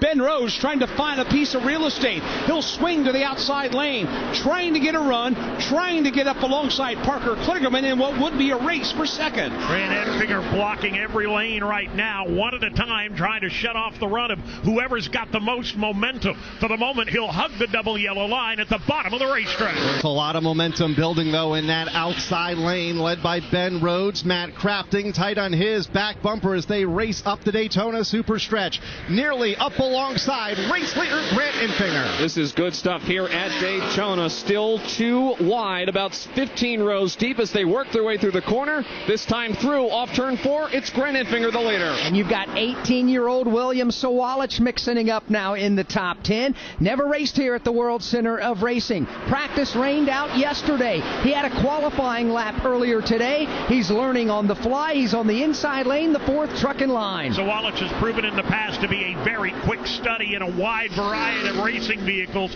He has made his way solidly into the top 10 as the leaders continue to run double file off turn 2. Sawalich right now, 4th truck in line on the bottom, but has nowhere to go as they are stacked up side by side, 3 rows deep in front of him, with Grant Enfinger to the inside, leading on the bottom. Watching Lane Riggs. He is the 3rd truck in line on the outside. Make it the middle lane as they work their way through the corner. Riggs trying to follow Matt Crafton and Ben Rhodes forward. We had gone back to double wide racing, but here comes another 3 wide lane brewing all the way to the top of the racetrack. Matt Crafton jumps up to throw the block on Ty Majeski. Chandler Smith is there. Others begin to stack it up. And again, Dave, that 3 wide lane is rolling up top. And again, it's the veterans that have jumped up top to try and take advantage of that open outside lane. Matt Crafton all the way up into a 3 wide battle for 4. 5 trucks go to that 3rd lane off of turn number 2, led by Matt Crafton. They are trying to make their way toward the front of the field, and they are doing just that.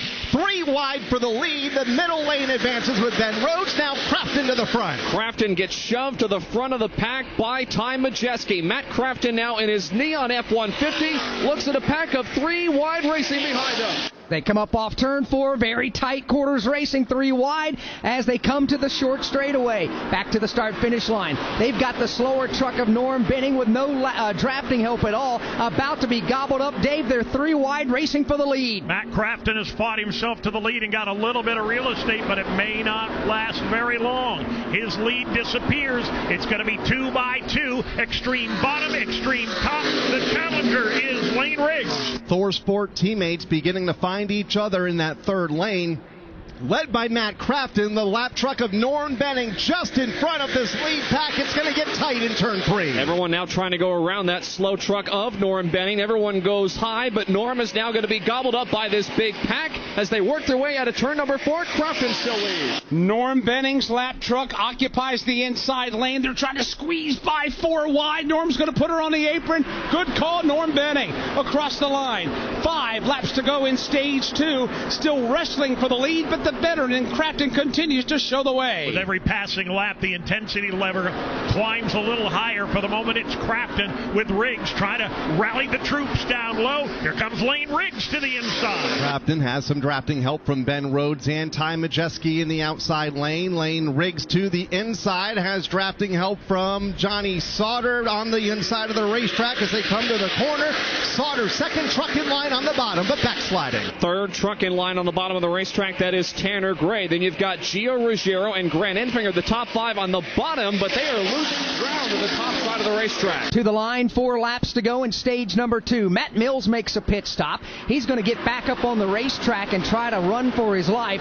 The lead trap is beginning to thunder away as they head to turn number 1. Matt Mills just beginning to come up to speed now in the low line in turn number 1 as the leaders enter turn 1 just now. Matt Crafton with a full head of steam. He's got the option to move down, but he continues to ride the rail. About 15 trucks in that second lane or the outside lane off of turn number 2, and they are advancing to the front of the field, led by Matt Crafton. Top 10 trucks now single file as they move around the slower Matt Mills truck. They'll go to the inside of Matt Mills as the pack enters turn number 3. Now swing it back up to the outside. It's Matt Crafton, Ben Rhodes, Ty Majeski, and Chandler Smith, the top 4. A rare moment of calm at the front of the field. We've gone from 3 wide racing to double wide racing to now the field singling out, led by Matt Crafton. 3 laps to go in the stage. It's Crafton, Rhodes, Majeski, Chandler Smith, Jack Wood, the top 5 as they race their way to the corner. A moment or two of relative calm. Virtually the entire top 10 huddled up in that extreme outside lane. It's never going to last for Matt Crafton, but he'll lead for now. He'll lead by a truck length off of turn number 2 and up the back straightaway. Ben Rhodes right there in the second spot. Then it's going to be Ty Majeski in third, followed by the first non-Thor Sport truck of Chandler Smith. Chandler Smith runs 4th. 5th in line up against the safer barrier. That's Jack Wood. Then you've got Daniel Hemrick, Stuart Friesen, Corey Heim, and Parker Kligerman, all single file. That is the top 9 with Johnny Sauter now being scored back in the number 10 position. Single file through that top 10 right up against the outside safer barrier to driver's right.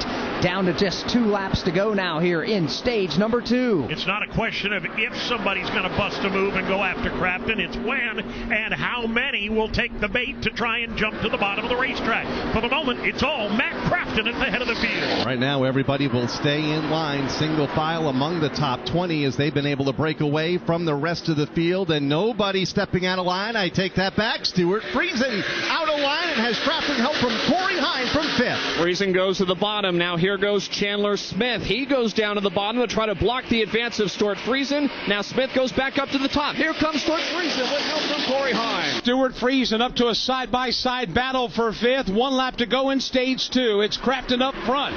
Thor Sport teammates in Ben Rhodes and Ty Majeski right behind him. But there's a lane brewing down low, Dave. The question is, do they have enough time to get to the front? At the moment, they don't have the numbers, but Lane Riggs is going to jump down out of line. He'll take the head of the class on the bottom now and try and lead that charge forward at the bottom of the racetrack. Riggs out of line. First truck on the bottom as they make their way off of turn number 2. Not enough momentum, at least not yet. Chandler Smith, Stuart Friesen, Corey Heim on the inside. Matt Crafton leads the train topside. Final shot to the field to get around Crafton here before the end of the second stage. Crafton still remains committed to the outside lane. He's got Ben Rhodes and Ty Majeski behind him. Here comes Chandler Smith downstairs. Trying to get closer is Chandler Smith. He's only able to get up side by side for 3rd. Green and white checkered flag is in the air. Stage number 2 comes to an end, and Matt Crafton picks up the stage number 2 win. Ben Rhodes will finish the stage 2nd. Ty Majeski will be 3rd, and Chandler Smith 4th. Jack Wood finishes 5th. Stuart Friesen 6th, and Daniel Hemrick 7th. Corey Heim finishes stage 2 in the 8th spot. Parker Kligerman 9th, and Raja Karuth rounds out the top 10. Caution is on the speedway for the end of stage number 2. Let's get racing. She's rounding the corner, straight for the straight talk aisle. Woo, pile up on aisle 9. She's picking out a new plan. Incredible win. Get a free Samsung A16 or Moto G-Power 5G 2024 with real unlimited data from Straight Talk. Available at Walmart and StraightTalk.com. Straight Talk, official partner of NASCAR. Offer valid through 4/15/25. Taxes and fees apply. Requires purchase of single line gold unlimited plan or higher. For network management practices, visit StraightTalk.com. Copyright 2025 Verizon. NASCAR is a registered trademark of the National Association for Stock Car Auto Racing, LLC, and is used with permission. Welcome to the Chevy Lightning Round. Guess the clues to win. First team, you're up. Powerful, commanding, unstoppable. Silverado. Adventurous, fun, techie. Trailblazer. Stylish, nimble. Trax. Innovative, electric. Blazer EV. Lightning Round champions. You've guessed all the right Chevy clues. Wherever the year takes you, explore it together in the Chevy of your choice. Chevrolet, together let's drive. The potential for more pit stops are straight ahead as we have just 59 laps to go here in the Fresh from Florida 250. From Daytona International Speedway, this is the NASCAR Truck Series Network, home of the tough trucks of NASCAR. Good morning, guys. I just want to warn you, traffic is tough out there. We are here for you to tell you how to keep safe. Everybody who is listening needs to take cover as soon as they can. To provide the music, talk, and sports you love. And to deliver the news that matters to you. We are the voices you can trust. We are live and local. We are America's broadcasters. Text radio to 52886 and tell Congress you depend on your local radio stations. Message and data rates may apply. You may receive up to 4 messages a month, and you may text STOP to STOP. This message furnished by the National Association of Broadcasters. Drivers, start your engine! The NASCAR Xfinity Series races here. Green flag is in the air, and they're playing bumper cars already as they race off in turn 1 by a fender. It's Cole Custer. All the exciting play-by-play and lap-by-lap action. Austin Hill to the bottom. He'll go to second. Big block from top to bottom by Jeffy Lowe. The voice of NASCAR, the Motor Racing Network. Shane Van Gisbergen up the front stretch. The New Zealander wins at Portland International Raceway.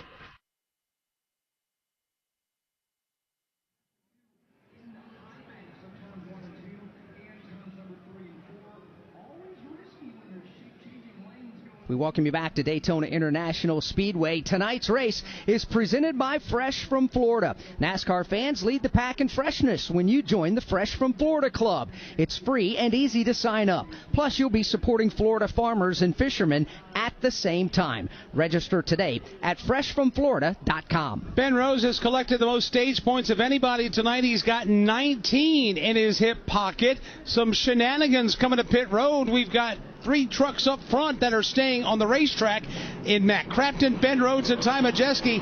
Everybody else is coming in for the most part. Let's start our pit coverage with Alan. Thorsport chooses to stay out, but Front Row Motorsports will pit together as a duo. Both Lane Riggs and Chandler Smith have been running well, but they need some adjustments. They need better control of their trucks. Both of them report. Steve Post. Jake Garcia, pretty good run there in that stage. Got trapped behind Norm Benning and lost some spots. Going to be 4 tires, Sunoco Racing Fuel. Corey Heim wins the race off from pit road by a long shot. He's long gone, and here comes the second truck off from pit road. And that is Daniel Hemrick. Third off is Grant Enfinger. William Sawalch goes off 4th, and Tyler Ankrum gets pit service here, goes off in the 5th spot. Chris Wilner. Corey Heim had leaps and bounds of a lead off pit road because it was fuel only for him. He said, I feel like I'm good. The tires maybe were starting to go away, but I feel like I can manage it. So they made a slight adjustment, but no tire change for Corey Heim. Meanwhile, Stuart Friesen building tight off of turn 4. They made a tire change and an adjustment. So too is Grant Enfinger. They also made an air pressure adjustment trying to get this thing home. Matt Mills still sitting on pit road as they continue to work after blowing a right rear tire there in stage number 2. Made an unscheduled pit stop, and now they're going to try to work on the clearance on that Nice Motorsports Chevy. So with 58 laps to go, that's how they come off the pit lane. What a night for Matt Crafton. He stays on the racetrack along with Ben Rhodes and Ty Majeski. We'll reset the field for you as our coverage from Daytona tonight continues. We are under the green flag. Listen up, NASCAR fans. Now's the time to turn your love of racing into big-time prizes. Because NASCAR Fantasy Live is your fast lane to bragging rights. Furious racing here. Pick 5 drivers each week of the season. Then complete additional challenges to stack points. All for your shot at the grand prize. So let's get this party started. For official rules and to learn more, visit NASCAR.com/fantasy and sign up today. Florida is big, especially when it comes to agriculture. Did you know that Florida has 48,000 farms that cover 9.5 million acres? And thanks to our warm climate, our growing season is 365 days a year. That means you can always find fresh, locally grown food. Just look for the Fresh from Florida logo where you shop. And to see what's in season, find recipes, learn about Florida farmers, and more, join the club for free at freshfromflorida.com/register.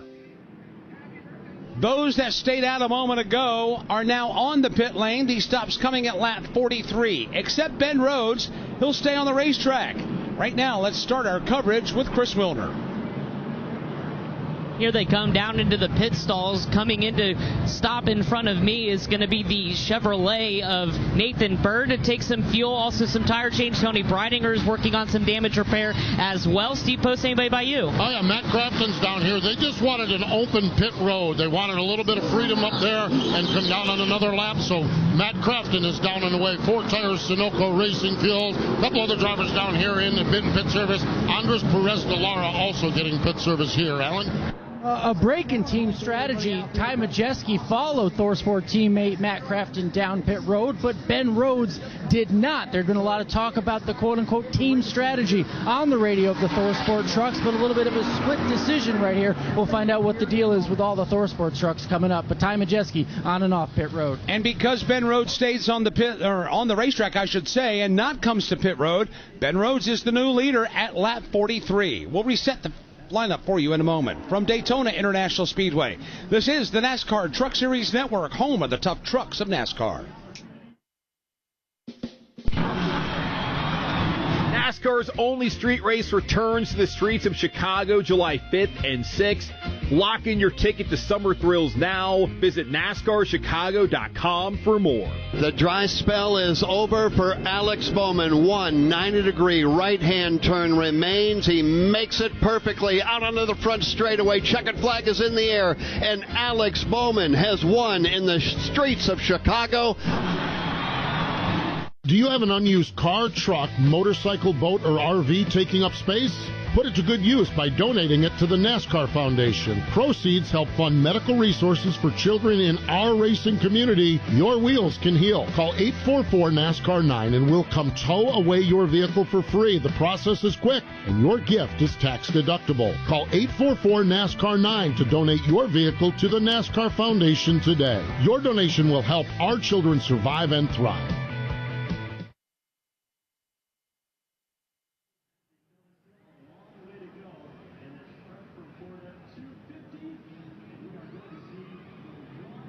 Some trucks coming down to top off right now as the field gets the one-to-go signal. Let's tell you how they're running. Brought to you by Straight Talk Wireless. The tax season is free phone season with Straight Talk. Get real, unlimited data on a reliable 5G network. Straight Talk, available at Walmart or straighttalk.com. Corey Heim is the new race leader as a lot of those trucks Mike talked about came to pit lane. Daniel Hemrick will be second. Grant Enfinger third. Rajah Caruth fourth. And William Sawalich fifth. Tyler Ankrum is sixth. Jack Wood seventh. Stuart Friesen eighth. Ninth is Chandler Smith. And 10th is Michael McDowell. 11th is Jake Garcia. Parker Kligerman is 12th. Tanner Gray 13th. Dawson Sutton 14th. And Matt Crafton now will restart in 15th. Mason Maggio will start in 16th. Clay Greenfield in 17th.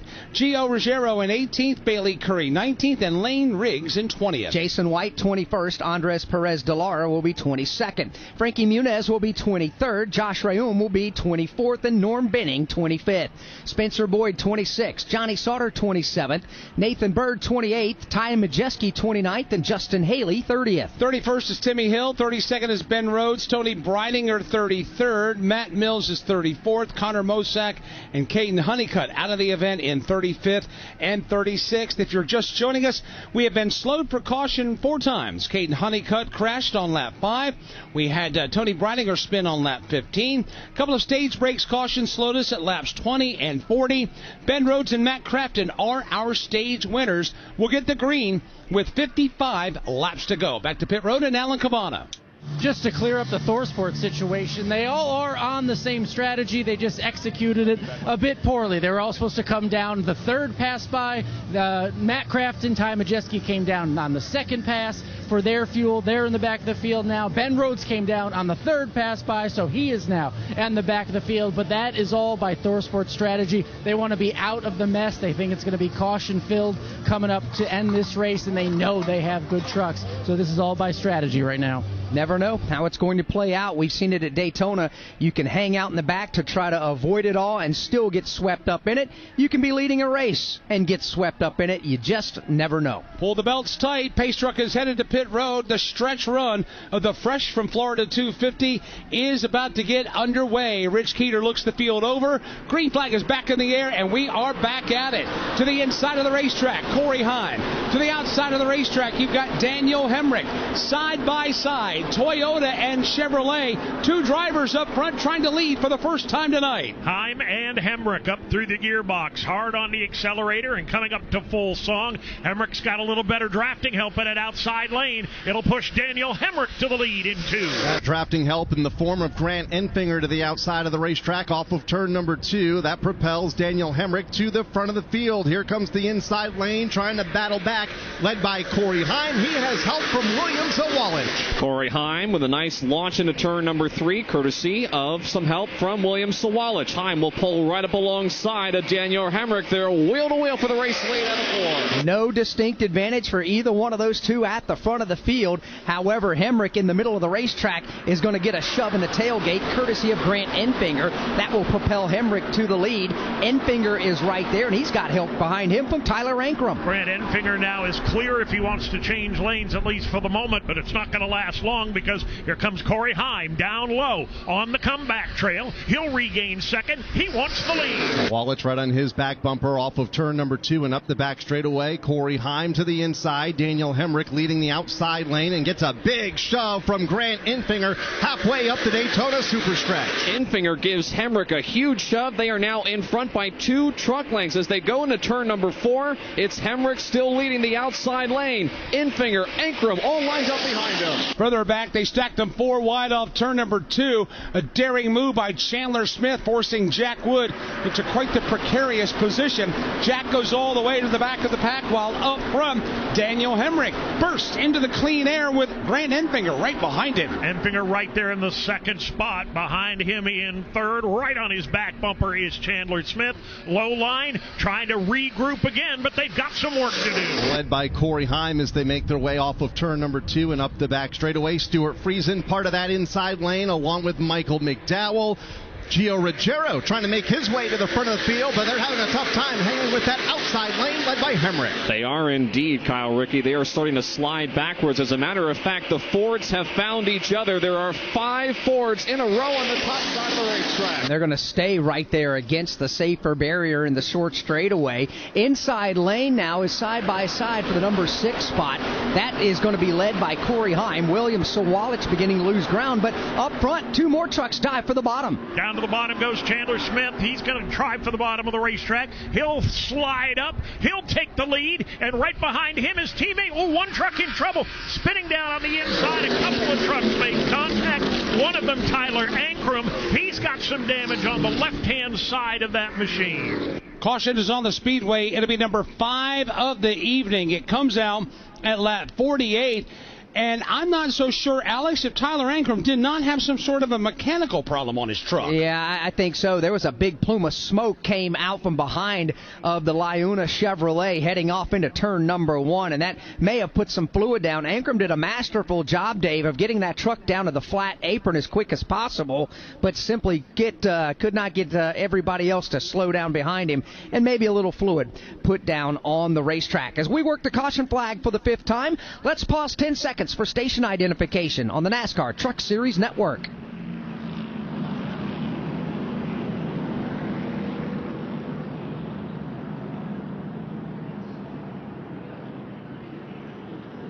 NASCAR Truck Series Network live at Daytona International Speedway. The Fresh from Florida 250 is nearing the halfway point. We're 1 lap away from halfway, as a matter of fact. I'm Alex Hayden. Alongside is Mike Bagley in the broadcast booth with Dave Moody, Kyle Rickey, Tim Catalfamo out in the corners, up and down the pit lane. We've got Steve Post, Chris Wilner, and Alan Cavana. We're working our 5th caution of the race.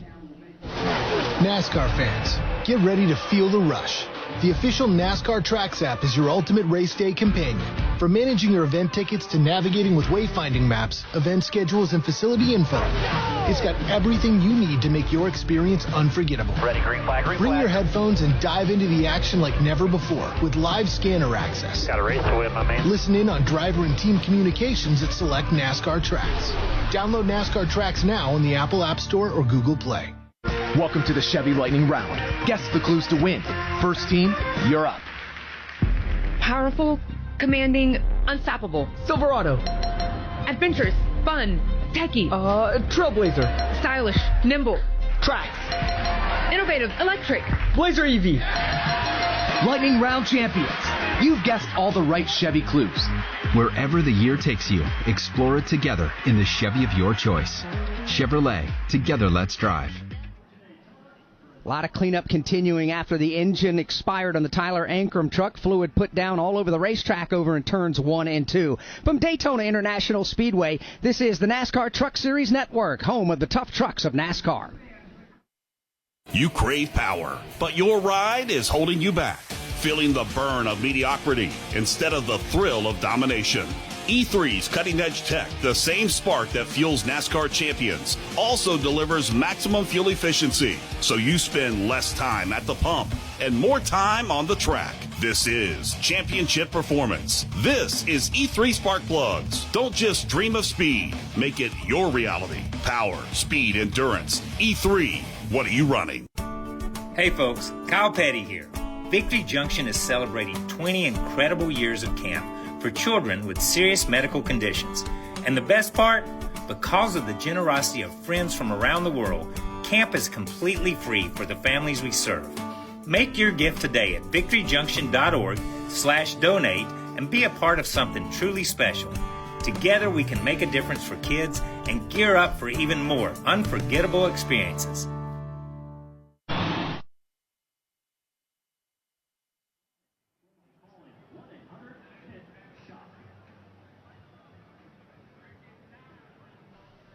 We welcome you back to Daytona International Speedway, the NASCAR Craftsman Truck Series season opener.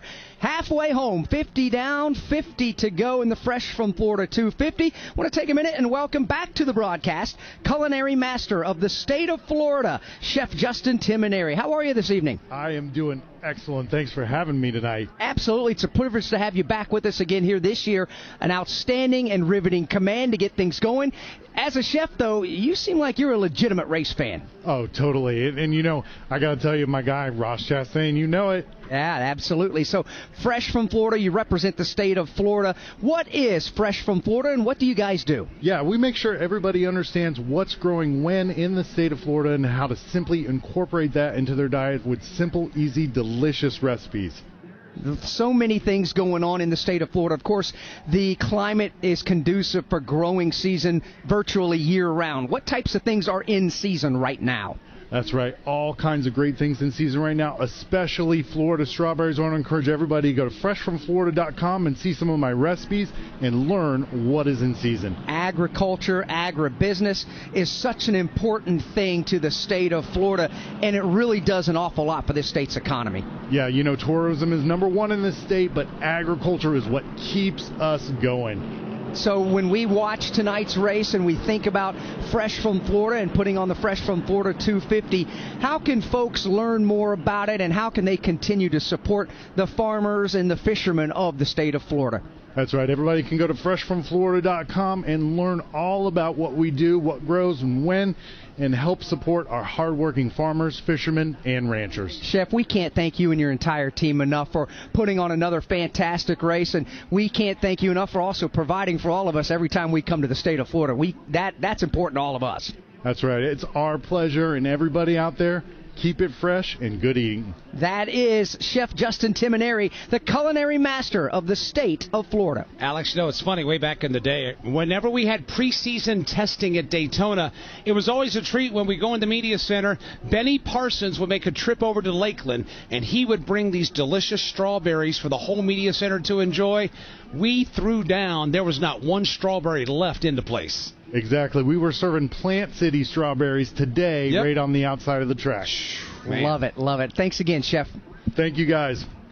Absolutely. Fresh from Florida 250, the NASCAR Craftsman Truck Series season opener here at Daytona. It really is a tremendous event, and all the Florida farmers and fishermen, including NASCAR Cup Series regular Ross Chastain and his entire family as watermelon farmers. We continue under the caution flag, and quite frankly, we've oiled the joint down when Tyler Ankrum had his problem in turn number 1, and that fluid leaked from that truck all the way around the racetrack until he pulled it in halfway down the short straightaway. Good news is, though, pit lane is open for those that want to take it. And at last minute, there are a few that will, including Lane Riggs and several others. To the pit lane we go, and Alan Cavana. Lane Riggs, one of the people taking pit road, as well as Gio Ruggiero, the 26 of Dawson Sutton, who got some damage during some of that wreck. I think a lot of fuel only. They're going to try to fix the truck of Dawson Sutton. He's on and off, Steve Post. This is topping off, again, the shortest amount of time on pit road. Raja Karuth is in. William Sawalich is in. Andres Perez de Lara in, topping off, as well as Michael McDowell. Chris Wilder. And the Toyotas of Tanner Gray, as well as Corey Heimer, in for fuel only. Stuart Friesen in as well. Grant Enfinger opting to stay out on the racetrack. They've got a fuel number in mind, so they're playing the long game here in a little bit in stage number 3 and not worried about coming under this caution. So different strategies here on my end of pit road. Still an awful lot of racing to go. We are just past halfway. NASCAR's only street race returns to the streets of Chicago July 5th and 6th. Lock in your ticket to summer thrills now. Visit NASCARChicago.com for more. The dry spell is over for Alex Bowman. 90-degree right-hand turn remains. He makes it perfectly out onto the front straightaway. Checkered flag is in the air, and Alex Bowman has won in the streets of Chicago. Hi, I'm Ryan Blaney, a third-generation race car driver, and I dedicate a lot of my time going fast. But when my grandpa was diagnosed with Alzheimer's, it was a very unexpected bump in the road for us. It's important to notice if older family members are acting differently or having trouble with routine tasks. Early detection of Alzheimer's can give your family time to explore support services and access available treatments. If you or your family are noticing changes, it could be Alzheimer's. Talk about seeing a doctor together. Visit alz.org/time to talk. A message from the Alzheimer's Association and the Ad Council. From Daytona International Speedway, this is the NASCAR Truck Series Network, home of the tough trucks of NASCAR.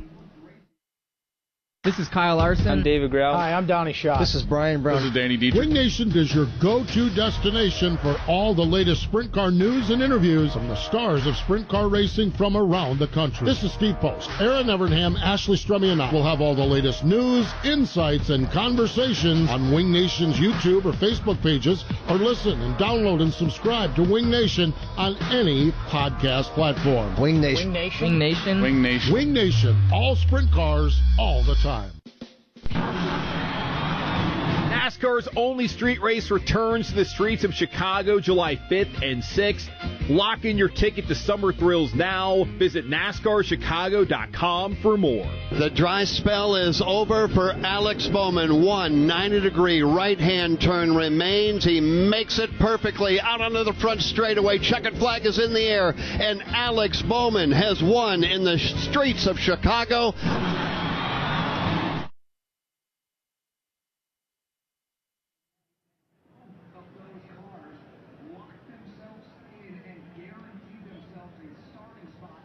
Continuing to work this extended caution flag after Tyler Ankrum had an engine explode on him going down into turn number 1. He's taking that truck back to the Truck Series garage.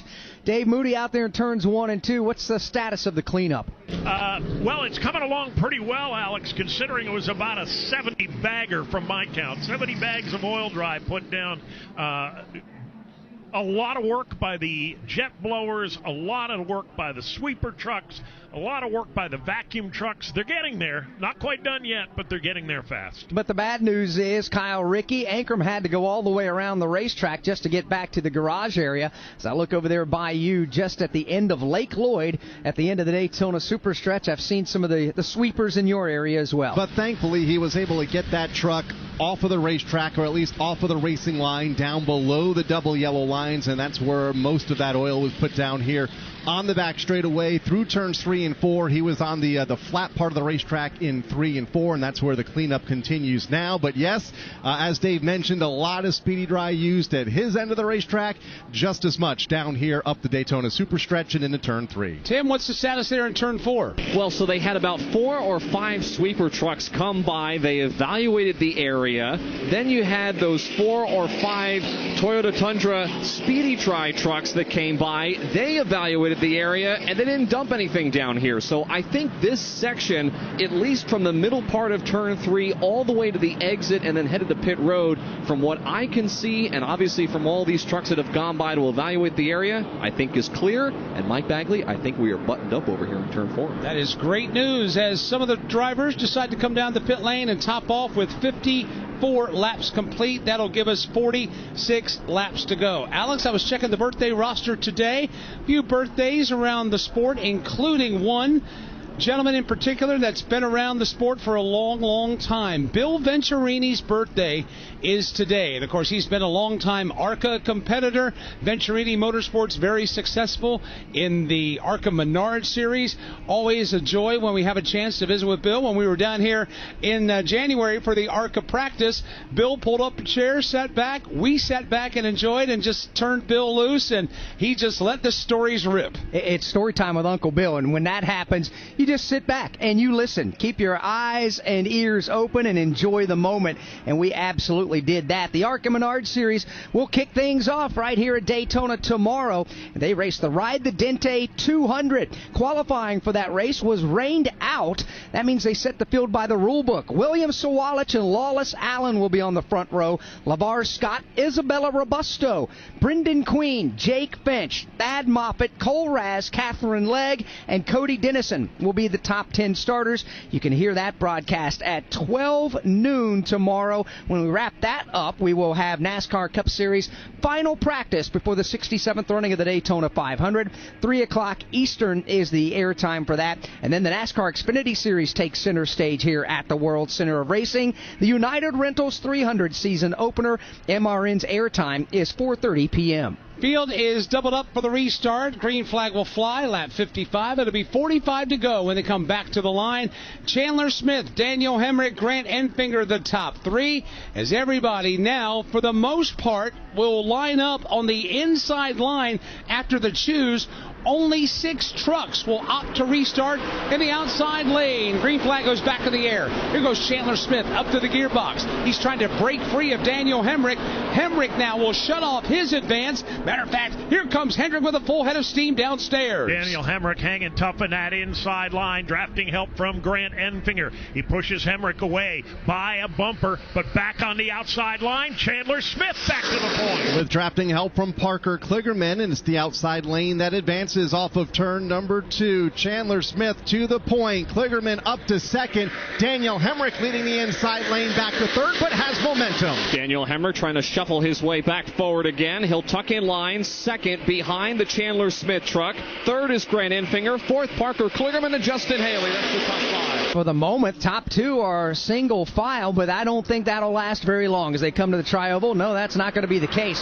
Chandler Smith looks to the inside, sees Daniel Hemrick now. He'll switch lanes. Hemrick tries to get alongside of Chandler Smith for the lead. Chandler Smith has never been much good at second place. He wants to be in the wind and in the lead. He's got exactly his wish right now. Daniel Hemrick right behind him takes second. The battle is for third. Parker Kligerman and Grant Enfinger. Grant Enfinger to the inside. Parker Kligerman in the outside lane. Was leading the outside lane, but now the top 2 in front of him. Chandler Smith and Daniel Hemrick will cut to the outside. Hemrick now looking to the inside on Chandler Smith for the lead. Hemrick steps to the left and goes to the point right down on the bottom of the racetrack. He'll pull ahead of Chandler Smith, try to hip check his way forward. Here comes Smith fighting back on the outside. Hemrick tried to come up the banking and Chandler Smith was there. Hemrick had to snap his Chevrolet to the bottom of the racetrack, and here comes Chandler Smith flying around the outside. It'll be Chandler Smith leading that lap. Parker Parker Kligerman's going to give him a pop in the tailgate going to 1. Chandler Smith letting it ride in the outside lane with Parker Kligerman in hot pursuit. Bottom lane continues to be Daniel Hemrick with an absolute tailgate full of Enfinger. Grant Enfinger right there in position number 4, second on the bottom, trying to push Daniel Hemrick back to the front of the field, but it's Chandler Smith right now all by himself at the point. Here comes Hemrick. Hemrick with a great shove from Grant Enfinger. Now he is side by side for the lead. Daniel Hemrick on the low lane. Upstairs, you've got Chandler Smith. They remain in that formation. Gives each other a bit of a break between their trucks, and now they were accordion right back together as they continue to side draft one another. This lap, it will be led by Daniel Hemrick by half a truck length. He has got a tailgate, continue to be swamped with Grant Enfinger. Daniel Hemrick's got a very versatile truck tonight. We've seen him make good work and good ground on the bottom of the racetrack. Now he's trying to work the outside a little bit later. He's back to the bottom now, and he's back to the lead. Just in front of Grant Enfinger at the top spot for Daniel Hemrick, the race leader. Here comes Chandler Smith. A big shove again from Parker Kligerman in the outside lane. It's Chandler Smith back to the point. Kligerman and Chandler Smith have been working well together. Kligerman shoves Chandler Smith to the top spot. Now Smith goes back down to the bottom and picks up Daniel Hemrick. What a great run for Daniel Hemrick. New to the NASCAR Craftsman Truck Series here in 2025. He's running second right now. For more on Daniel Hemrick, let's go to pit road and Chris Wilner. Well, talking a little bit more on Parker Kligerman, actually, Mike, we just heard him on the radio say, I'm shocked the outside lane is as good as it's been in the truck series. He said, I need to get up on the horse and be aggressive. So that was the plan. Chris Carrier came over the radio and said, you're going to have to do it on your own because the Chevys you want to work with, like Daniel Hemrick as well as Grant Enfinger, are all going to be on the bottom. So make it happen on the top. But Parker Kligerman, the 3-time winner in this series, part-time racer now, is trying to make something happen as he battles up front in the top 5. Good racing there. And yeah, Parker Kligerman, who has spent the last couple of days practicing and testing an LMP2 car for IMSA down at Sebring, is now inside of a NASCAR Craftsman Truck Series machine and doing quite well here on the high banks of Daytona. That is not a surprise whatsoever. What is not also a surprise, Grant Enfinger dives out of line from the number 4 spot, trying to go to second. Wide open bottom of the racetrack, and the finger's going to grab it. He'll go to the inside lane, powers his way underneath the Daniel Hemrick machine. Hasn't got him cleared, but he's on the back bumper of the leader. Everybody still chasing that race leader in Chandler Smith. Goes to the inside lane, now goes to the outside lane to throw the block on Daniel Hemrick, who is up to second. Grant Enfinger in a side-by-side race for third. And there is a new player in this mix. Fourth in line on the bottom of the racetrack. That is the Toyota of Timmy Hill. He is now pulled even with Parker Kligerman in the third row. Hill flexing some muscle here tonight at Daytona International Speedway, driving his own equipment, powering his way to the front. Now he is third on the inside behind Grant Enfinger and behind Chandler Smith, but Smith now jumps upstairs and throws a block. Chandler Smith will go to the top of the racetrack momentarily to block Daniel Hemrick. Hemrick looks low. Smith will block low. Side by side for the number 2 spot as they chase Chandler Smith off 2. Here comes Grant Enfinger off of turn number 2. He is in a side-by-side race for that runner-up position, 2 truck lengths behind the race leader, Chandler Smith.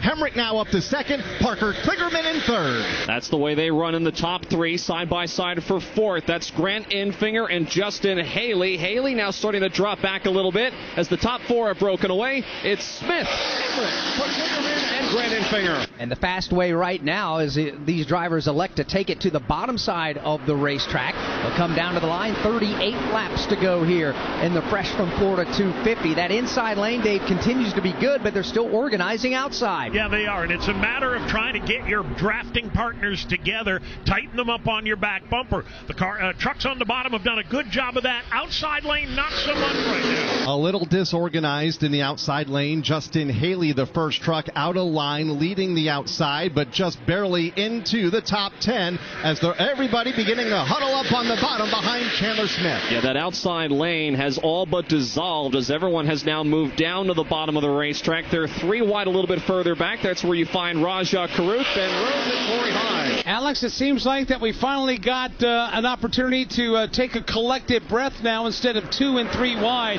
Everybody has singled out at the bottom of the racetrack. Chandler Smith leads the way, and it seems like everybody is just taking a moment to calm down, pump the brakes, and cool the jets. You're right about that. Keeping in mind, Steve Post, with 37 laps still to go in this race, they are still going to have to make a pit stop, correct? Yeah, anyone that was running at the front is going to have to make a pit stop. It's very marginal, the ones that topped off. We're probably going to need another caution or two for them to make it. And, well, why wouldn't you pit if we have the caution come out? So I believe we're going to see pit stops from everybody else. The front runners for sure, because they haven't been playing this top-off game over those last couple of caution periods. Following up to something that Alan Cavana reported a few moments ago, the Thor Sport Racing teammates have spent a majority of the time up front. Right now, through a series of pitting sequences, find themselves at the back, fearful that potentially there could be a problem, and they don't want to be collected into it as they continue to race their way around this racetrack. As they make their way up off of turn number 2, looks like the front 8 or 9, Kyle Ricky, are beginning to huddle up at the bottom of the track. They have singled out at the inside of the speedway off of turn number 2 up the super stretch. It is the race leader, Chandler Smith, at the point over Daniel Hemrick, Parker Kligerman, and Grant Enfinger along with Timmy Hill. Timmy Hill completes the top 5. Now here comes the outside lane with a big surge being led by Ben Rhodes. They're up to 4th in line and moving forward. Here they come off the corner, breaking up ranks. Oh, look out, trouble further back. One truck almost gets turned as everybody jumping on the binders coming to pit road. Grant Enfinger with a whale of a save woes the truck down. He was pointed towards the infield. He'll hang on to it as we have pit stops at lap 65. Let's go to Chris Wilner. Well, Grant Enfinger was not happy. He's got rear end damage after getting tagged trying to avoid that truck on pit road. It's fuel only. They're going to look at it. Parker Kligerman is in as well, Steve Post. Andres Perez de Lara is in fuel only for him. Raja Karut is in trouble getting the fuel into that Raja Karut truck. They feel like they got it full of fuel back on the speedway, Alan. Fuel only for Daniel Hemrick, who has been fighting a loose condition, and also the same for Justin Haley on and off pit road. Fuel only. He's been tight throughout the night, guys. Off turn 4, here comes another wave of trucks standing on the brakes. Now, Grant Enfinger, as Mike Bagley described, a late turn. He got busted for speeding on the pit road. He had no choice as fast as he was going. Here's the next wave. Back to Alan Cavana. Timmy Hill on there. He had to weave through and get slowed down. One of the first pit stalls here on pit road. He's on and off with only fuel, Steve Post. William Sawalich is in. Going to be fuel. 1 second, 2 seconds, 3 seconds of fuel. Fuel man having trouble getting that fuel can engaged. A little bit longer stop. He's going to lose a few spots for William Sawalich. Chris Wilner. Tanner Gray, Corey Hyman, Stuart Friesen all getting calls off pit road after 3 seconds of fuel. Fuel only for those 3. Problems for Grant Enfinger. We mentioned that he was black flagged for speeding on pit road. He also got damaged. He was really impacted there on the tailgate and on the right rear of that truck. So Grant Enfinger trying to get his matters corrected and his affairs in order. Stuart Friesen, Tony Breidinger, black flag, too fast on the pit lane. These pit stops coming with 33 laps to go here in Daytona. This is Fresh from Florida Chef Justin Timoneri. Thanks for all your messages asking for new ways to enjoy fresh Florida strawberries. The great news is that Florida strawberries are a great addition to a ton of recipes, like fresh salads, sweet desserts, or even savory dishes. Don't take my word for it, try them yourself. Fresh from Florida strawberries are in season now, and using local strawberries makes all the difference. Find these recipes and many more at freshfromflorida.com. Enjoy. Every sports fan dreams of going pro and wants that feeling of being at the top of their game. So now is your time to stop dreaming the dream and start living it. The team at Advent Health has got your back with expert care and resources. They can help you feel strong, confident, and supported. So get pro-level care with Advent Health, the official healthcare provider of Daytona International Speedway and Legacy Motor Club. After that round of pit stops, Chandler Smith cycles back to the top of the leaderboard. Ben Rhodes, Michael McDowell, Lane Riggs, Johnny Sauter are the top 5 with 32 laps remaining from Daytona International Speedway. This is the NASCAR Truck Series Network, home of the tough trucks of NASCAR. Relive the thrills of over 50 years of NASCAR racing with the Motor Racing Network's Classic Racing. 36th Annual Southern 500. They come down to the start-finish line. Bill Elliott and David Pearson get down. We dig into the MRN audio vault for unforgettable races and moments. Dale Jarrett's got the lead. Earnhardt's not going to get him. Dale Jarrett is going to win the Daytona 500. Available on MRN.com and podcast platforms. Alan Kulwicki out of turn number 4, the new Winston Cup champion. He does it across the line. MRN Classic Races. There's no sporting event in the world like the Daytona 500. The Great American Race tells tales of triumph, Denny Hamlin has won the Daytona 500. heartbreak, Pearson's in trouble. David Pearson is broadside down the backstretch. and produces some of the most exciting moments in racing. At the stripe, Kevin Harvick gets it by inches. What story will be told in 2025? The 67th Daytona 500, February 16th, only on the Motor Racing Network.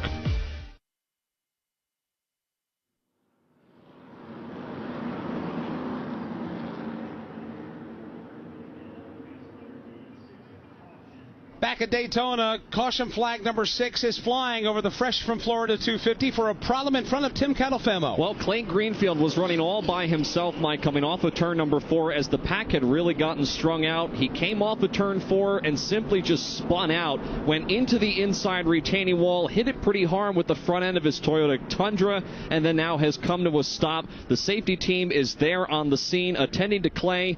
Just simply lost control of his truck and hit the inside wall head on off the corner. Tough break for Clay Greenfield.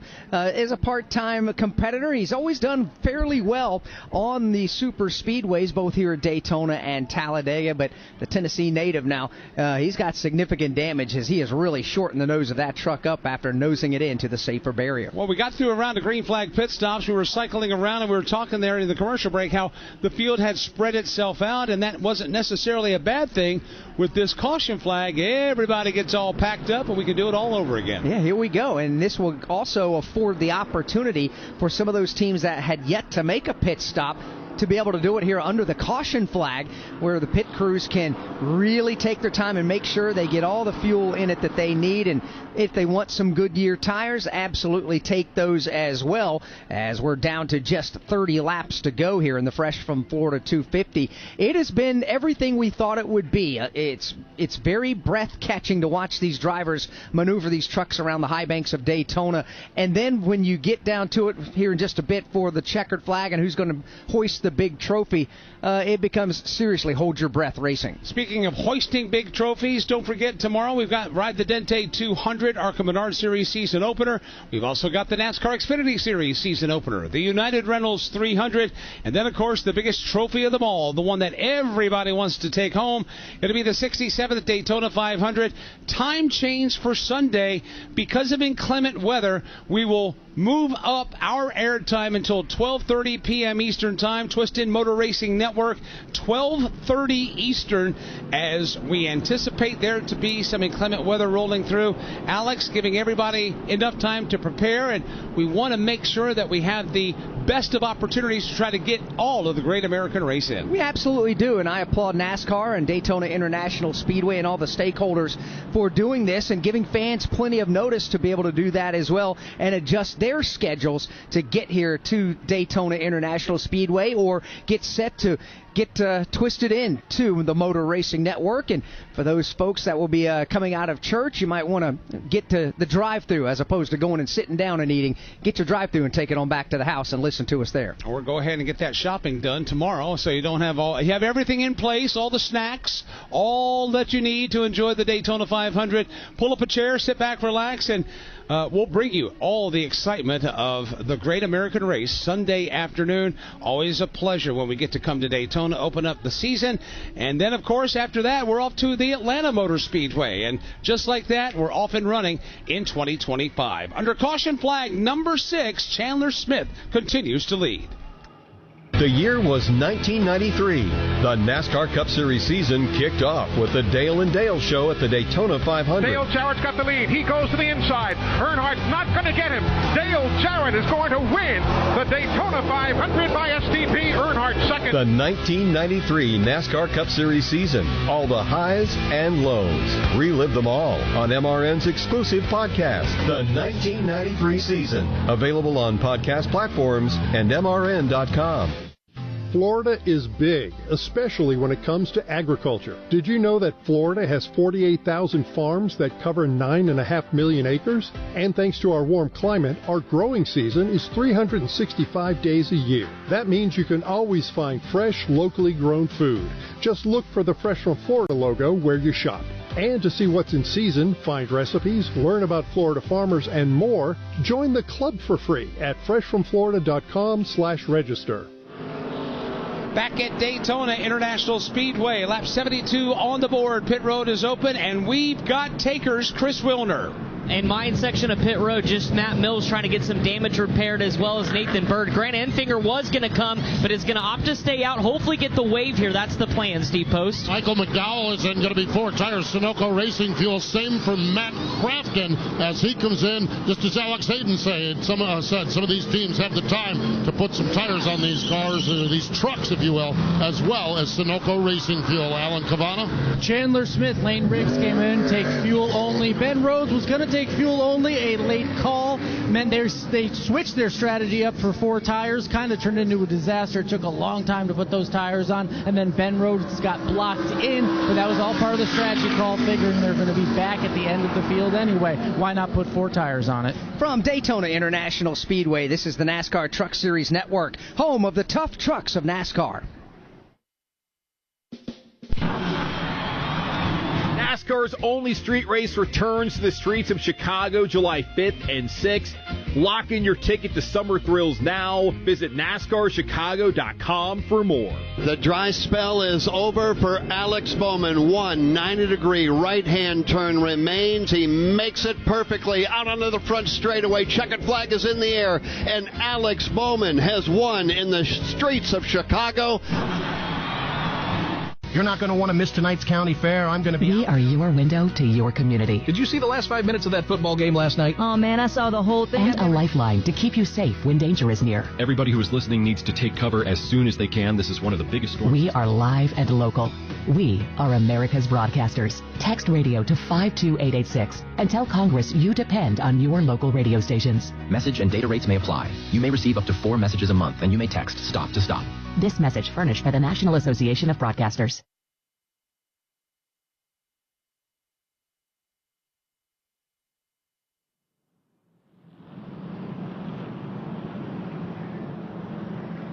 Yet to get the one-to-go signal here at the start-finish line, so hopefully another lap or two we'll be able to do that and get this race resumed. We're getting down to it now. 27 to go here in the Fresh from Florida 250. Justin Haley is on pit road. Norm Benning is down on the pit lane. He is getting some service, a little top off there as well for Storm and Norman. But Justin Haley now is getting tires, and obviously a full set of Goodyear Racing tires and some Sunoco fuel. So Justin will make his way back out onto the racetrack. As we have cycled through these pit stops under the caution flag, Josh Rayum has dialed in the number 1 spot.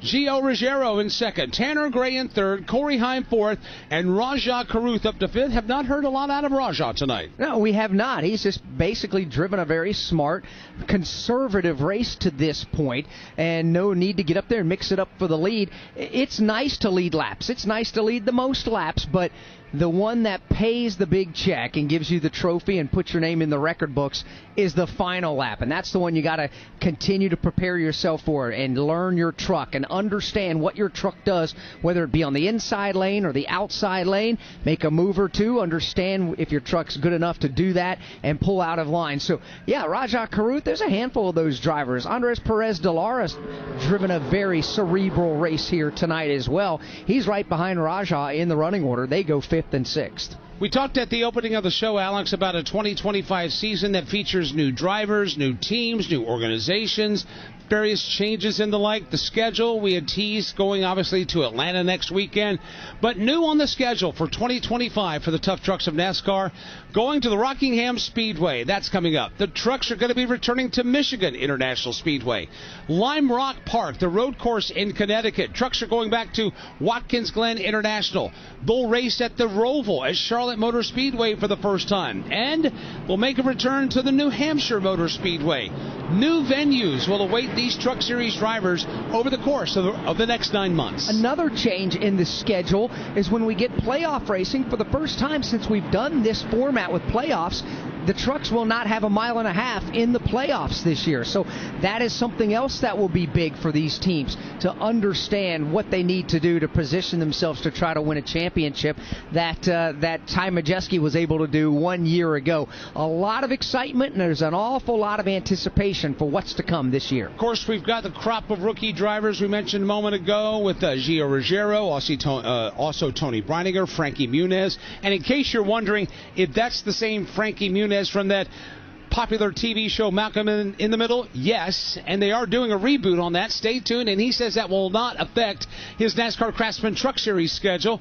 But you've also got other youngsters as well that'll work their way into the series and mix in the seasoned veterans and those that perhaps maybe haven't raced here for a while. Quite the interesting mix across the board from soup to nuts here in the Truck Series. It really is. You mentioned Frankie Muniz. He's being scored 19th. He's still on the lead lap. He, too, just keeping his nose clean on his truck. You and I had a chance to visit with him earlier today. He's excited to be here. He's excited to be racing in the NASCAR Craftsman Truck Series. And it's great to see somebody from a completely different discipline of entertainment to come and want to be a race car driver. Kid's pretty good, too. He is very good, but the racing's been very hairy out here tonight, and he's been able to hold his own, and he's really doing a heck of a job tonight on the racetrack. He absolutely is. So we'll see if he can keep things glued to the racetrack for Frankie Muniz and maybe have himself an opportunity to advance towards the top of the leaderboard. Pace truck lights are out. It will make the hard left-hand turn and make its way on to the pit lane. Field makes its way into the tri-oval. They'll hit the restart zone and then punch the throttle and go through the gearbox one more time. Outside lane, led by Gio Ruggiero. His black, orange, and white Toyota tries to scamper away with a race lead headed to Dave Moody. Ruggiero's got a good truck length and a half lead. By the time they get to the banking in turn number one, he'll elect, at least for the moment, to stay in that outside lane. He's got drafting help behind him. Rajah Caruth trying to organize some help of his own down low. Caruth first truck on the bottom. Tanner Gray, that drafting help to Ruggiero in the outside lane. Gio Ruggiero, the race leader. Tanner Gray in second. Corey Heim looking to move up into the top three. He is third by the time they get to the corner. And those three Toyotas are working very well. They shove themselves out front, but here comes Caruth on the bottom. He's up to second in line, side by side with Tanner Gray. Rajah Caruth in that HendrickCars.com Chevy Silverado. He'll lead the inside line. He's up to a side-by-side battle for third. Now a side-by-side battle for second. Meanwhile, here comes a three-wide lane. Full steam ahead. Chandler Smith's going to drag him to the top of the racetrack. All the way to the safer barrier comes Chandler Smith. He's got Lane Riggs in tow. He's got Chandler Smith in tow. Again, some of the veteran drivers making the move way up high. Business beginning to pick up. Three wide racing from second on back through the field. The former race leader, Chandler Smith, looking to get back to the point using the outside lane, and he is drafting help from Lane Riggs. Didn't take them long to get three wide, and they are really stacking them really deep as they work their way through the corner. Here's Chandler Smith upstairs with drafting help from Lane Riggs. They go to the lead. Close to go time now. 23 laps to go here as they come back down to the line. Outside lane, that is where the race lead is being held by Chandler Smith, and he's letting everybody else deal with them there. Chandler Smith has gotten away by about a truck length. That'll leave him some room to maneuver. If he chooses to move down, he does not. The challenge is coming on that inside lane. Back at him comes Gio Ruggiero. Drafting help from Tanner Gray on the inside lane. They fan out three wide further back, including Rajah Brock Caruth, who goes to the bottom but has limited drafting help. That lane will fade as Chandler Smith brings the field to 3. Gio Ruggiero now into the second position as they go into turn number 3. Tanner Gray runs third. They're really stacking them up behind him. 3 wide, nearly bouncing off each other. Here's Tanner Gray going to take a peek to the inside in a race for second. Gio Ruggiero in that second spot. Gio wants the lead. Gio Ruggiero will lead at the start-finish line. Lap 78 on the board. We've got 22 laps to go in Daytona, and the youngster, the rookie, leads him back to 1. Maybe not for long, though, because Chandler Smith has got a load of momentum in that outside lane. He powers to the high line. He'll power around Gio Ruggiero to the lead. Chandler Smith in the outside lane. Gio Ruggiero to the bottom. The outside lane advances. That's where the energy is right now with Lane Riggs in the second spot. Here comes Daniel Hemrick, the third, all topside. Lane Riggs giving Chandler Smith a huge shove into turn number 3. Those two team trucks working very well together. They lead the outside lane. And they lead the race right now. Gio Ruggiero making his Craftsman Truck Series debut tonight. Led a lap here at Daytona. He continues to lead the inside lane. However, he's only side by side with the 4th place truck. That's Jack Wood back to 1. Front Row Motorsports runs 1 and 2 right now. Chandler Smith with a tailgate full of his teammate Lane Riggs. They run 1 and 2. Daniel Hemrick in the number 3 spot as they make their way to the backstretch. Gio Ruggiero continues to lead the inside lane, but they have backslid to at least a side-by-side race for the 5th spot. Here comes Matt Crafton now into the top 5. 5th truck in line topside, all chasing Chandler Smith. That's the side-by-side battle for 5th between Crafton and Ruggiero. The top 4 have broken away up against the safer barrier. Chandler Smith, Lane Riggs, Daniel Hemrick, and Jack Wood. Front Row Motorsports leading the way here at Daytona with 20 laps to go. Chandler Smith, Lane Riggs, 1 and 2. You got Daniel Hemrick laying in the weeds. Jack Wood, his teammate, right behind him. But the native of Seekonk, Massachusetts, and Gio Ruggiero leads the inside line back to 1. Trying to rally the troops down low with Gray in the rear view mirror. Corey Heim right behind him. Next in line, Jake Garcia. They're moving forward in the low groove. Out of the top 5 last time by now. Ruggiero out of shape off of turn number 2. They got tight off the corner. A little bit of contact made. Ruggiero gathers it back up, but falls outside of the top 5 in a 4-wide battle for 5th. They're 4 wide, nearly shoving each other into the outside wall. Matt Crafton is there. Jack Wood, Parker Kligerman, Williams Sawala. Somehow they keep it together. That's all back in the middle of this lead draft as they thunder their way back to the start-finish line. 19 laps to go. Chandler Smith continues to show the way. This is Fresh from Florida Chef Justin Timoneri. Thanks for all your messages asking for new ways to enjoy fresh Florida strawberries. The great news is that Florida strawberries are a great addition to a ton of recipes, like fresh salads, sweet desserts, or even savory dishes. Don't take my word for it, try them yourself. Fresh from Florida strawberries are in season now, and using local strawberries makes all the difference. Find these recipes and many more at freshfromflorida.com. Enjoy. Welcome to the Chevy Lightning Round. Guess the clues to win. First team, you're up. Powerful, commanding, unstoppable. Silverado. Adventurous, fun, techie. Trailblazer. Stylish, nimble. Trax. Innovative, electric. Blazer EV. Lightning Round champions. You've guessed all the right Chevy clues. Wherever the year takes you, explore it together in the Chevy of your choice. Chevrolet, together let's drive. 18 laps to go. Chandler Smith continues to show the way from Daytona International Speedway. This is the NASCAR Truck Series Network, home of the tough trucks of NASCAR. NASCAR fans, get ready to feel the rush. The official NASCAR Tracks app is your ultimate race day companion. From managing your event tickets to navigating with wayfinding maps, event schedules, and facility info, it's got everything you need to make your experience unforgettable. Ready, green flag, green Bring flag. your headphones and dive into the action like never before with live scanner access. Got a race to win, my man. Listen in on driver and team communications at select NASCAR Tracks. Download NASCAR Tracks now in the Apple App Store or Google Play. NASCAR's only street race returns to the streets of Chicago July 5th and 6th. Lock in your ticket to summer thrills now. Visit NASCARChicago.com for more. The dry spell is over for Alex Bowman. 90-degree right-hand turn remains. He makes it perfectly out onto the front straightaway. Checkered flag is in the air, and Alex Bowman has won in the streets of Chicago.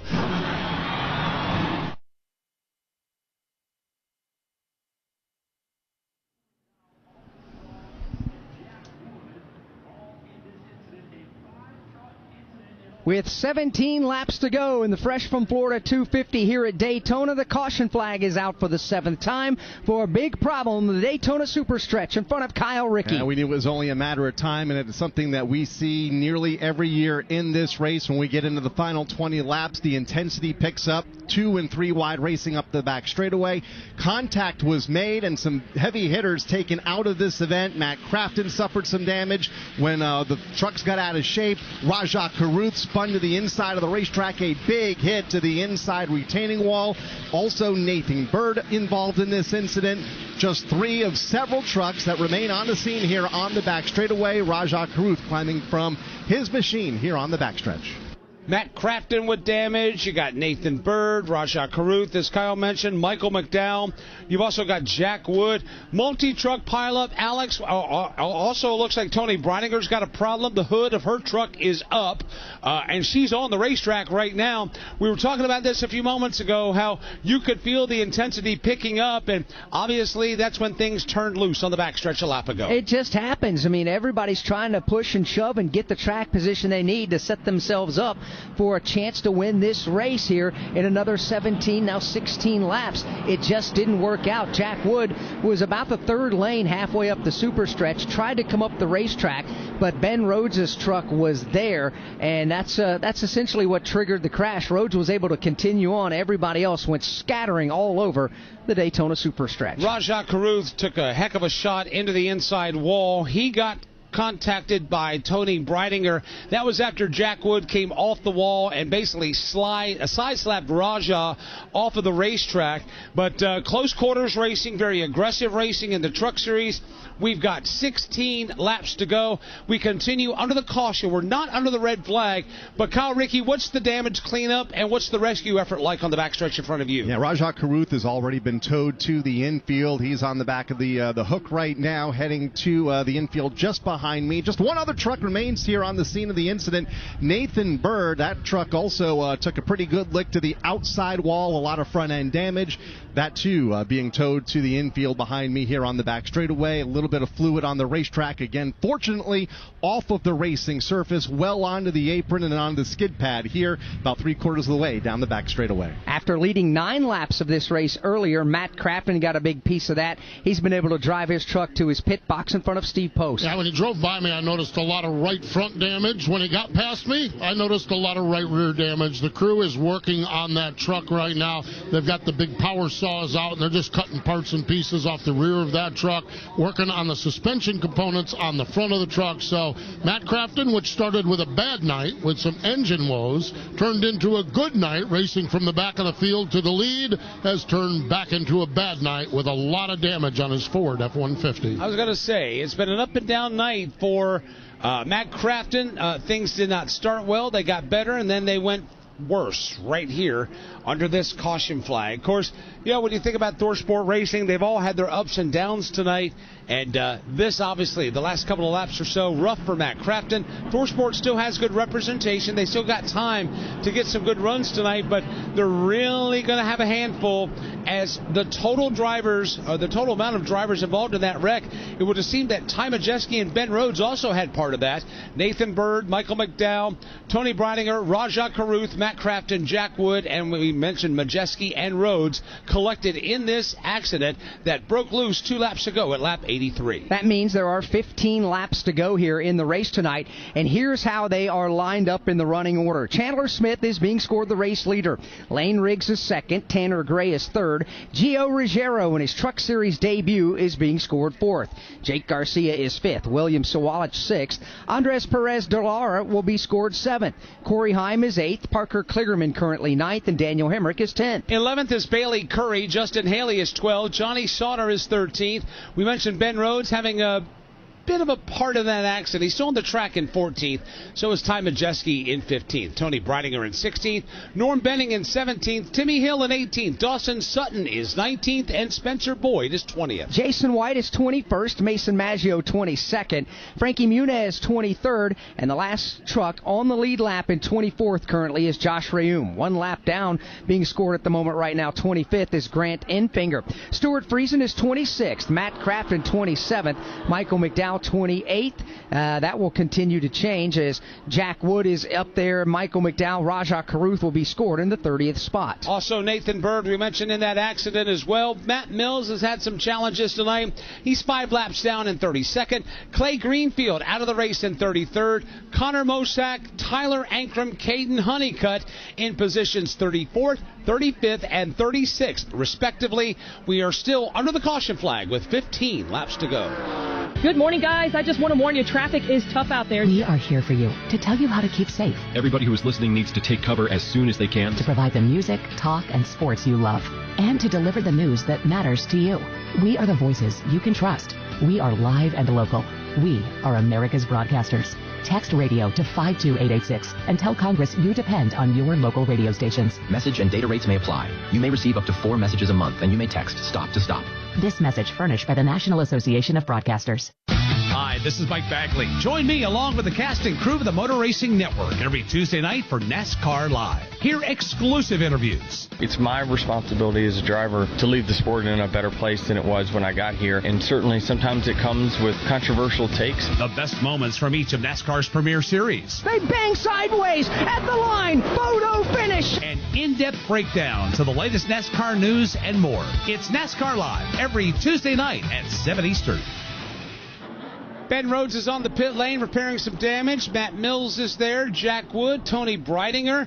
Also, Frankie Muniz is on the racetrack, on the pit lane tending to matters as we continue under the caution flag. 14 laps remain from Daytona International Speedway. This is the NASCAR Truck Series Network, home of the tough trucks of NASCAR.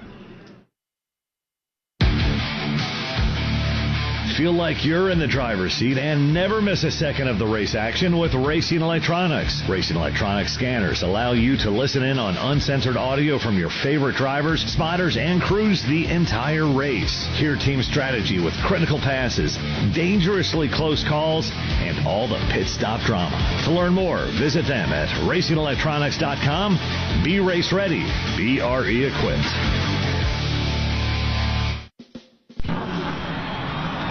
NASCAR's only street race returns to the streets of Chicago July 5th and 6th. Lock in your ticket to summer thrills now. Visit NASCARChicago.com for more. The dry spell is over for Alex Bowman. 90-degree right-hand turn remains. He makes it perfectly out onto the front straightaway. Checkered flag is in the air, and Alex Bowman has won in the streets of Chicago.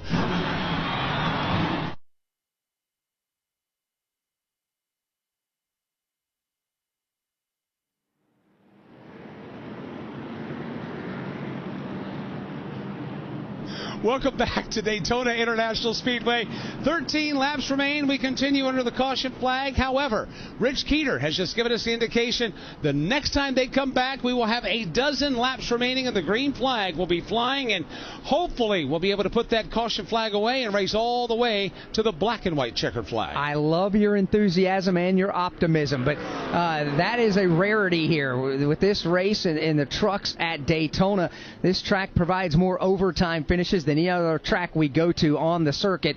But I am also going to share that enthusiasm and optimism. I'm with you. I think these drivers are great, and they're going to be able to run this thing to the advertised distance. Chandler Smith, he's the race leader. He's got his teammate right there with him in Lane Riggs. Then it's Tanner Gray, Gio Ruggiero, and Jake Garcia, your top 5. William Sawalich, Andres Perez de Lara is 7th, Corey Heim 8th, Parker Kligerman 9th, and Daniel Hemrick 10th. Yeah, you talk about Chandler Smith and Lane Riggs 1 and 2. How about Front Row Motorsports, the expansion to 2 teams in the NASCAR Craftsman Truck Series? Lane Riggs really having great runs last year. Had a chance to catch up with Father Scott, who used to be a mainstay in what was the NASCAR Busch Series back in the day. Here's a little something for you. You know, Scott Riggs, he drove in the NASCAR Craftsman Truck Series, told me today that they've just moved into the old Ultra Motorsports shop, a shop where he raced in 24 years ago when he started his Truck Series career.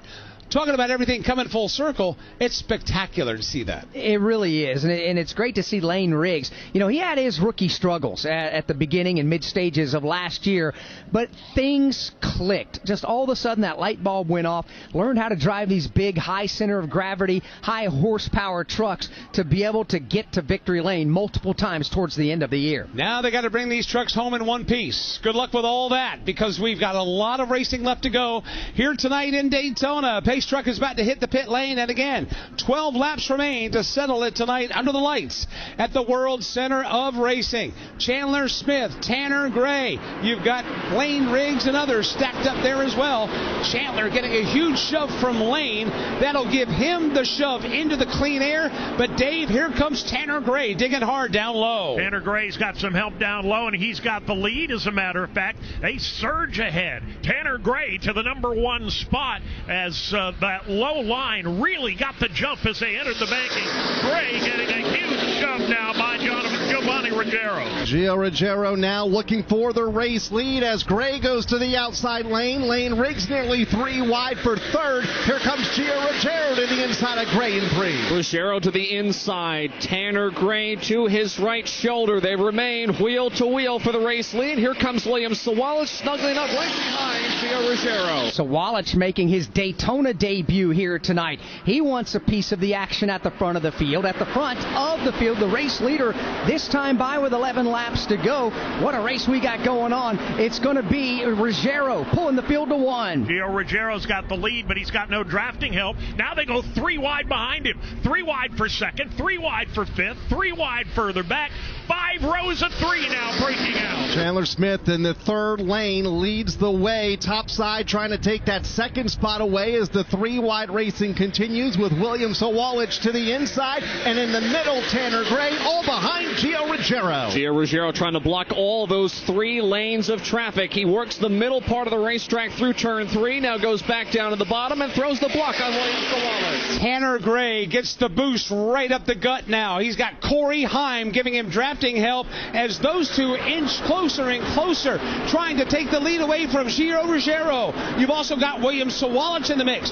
Parker Kligerman is there. It's a free fall for the lead at Daytona with 10 to go. Tanner Gray goes to the outside now, trying to make the attack on Ruggiero, but he's lost his drafting help. Nobody on the back bumper. Ruggiero gets away with William Sawalich in tow. Top 2 trying to break away from the rest of the field. That is stacked up 2 and 3 wide up to Daytona super stretch. William Sawalich now, little drafting help. He fades. Here comes Jake Garcia through the middle to third. Jake Garcia pokes the nose of his Ford F-150 right up the middle. Now he's got Justin Haley and others behind him. Garcia still 3 wide for third. 9 laps to go this time by in the Fresh from Florida 250 season opener for the NASCAR Craftsman Truck Series.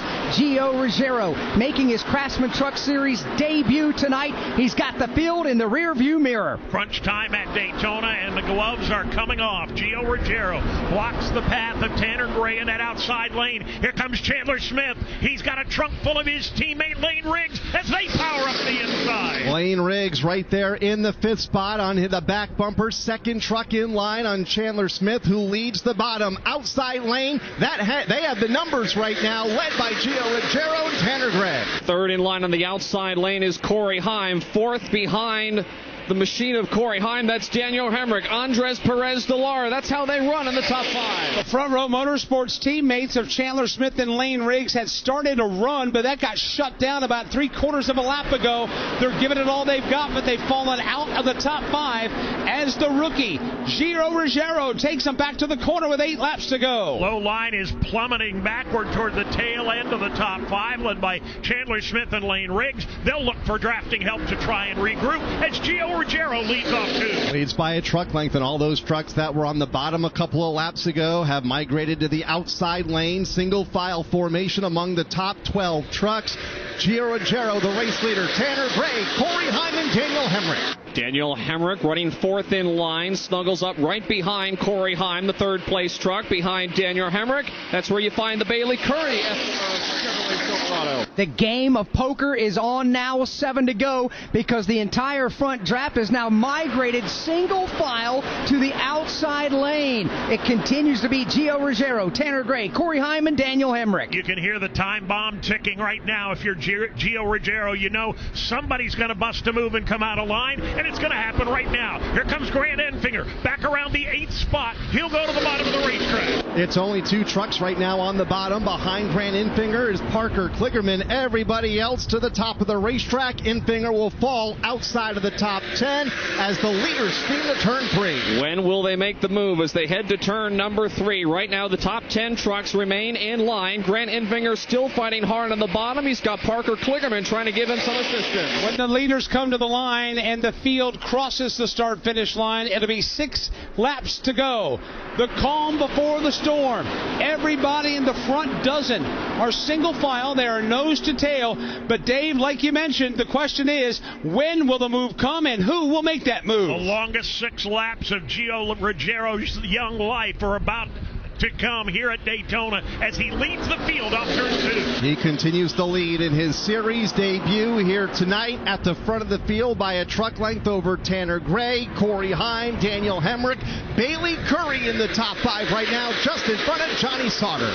Johnny Sauter runs 6th, 7th in line on the outside lane. That's Ty Majeski. Ben Rhodes is 8th. Andres Perez de Lara 9th. Lane Riggs completes the top 10. Outside lane stays the fast lane for the moment. Back down to the start-finish line. 5 laps to go now here at Daytona. Breaking out of line is Ben Rhodes, Grant Enfinger, Parker Kligerman. They're beginning to get some numbers at the bottom of the racetrack. Time to move for those inside line drivers. Time is growing short.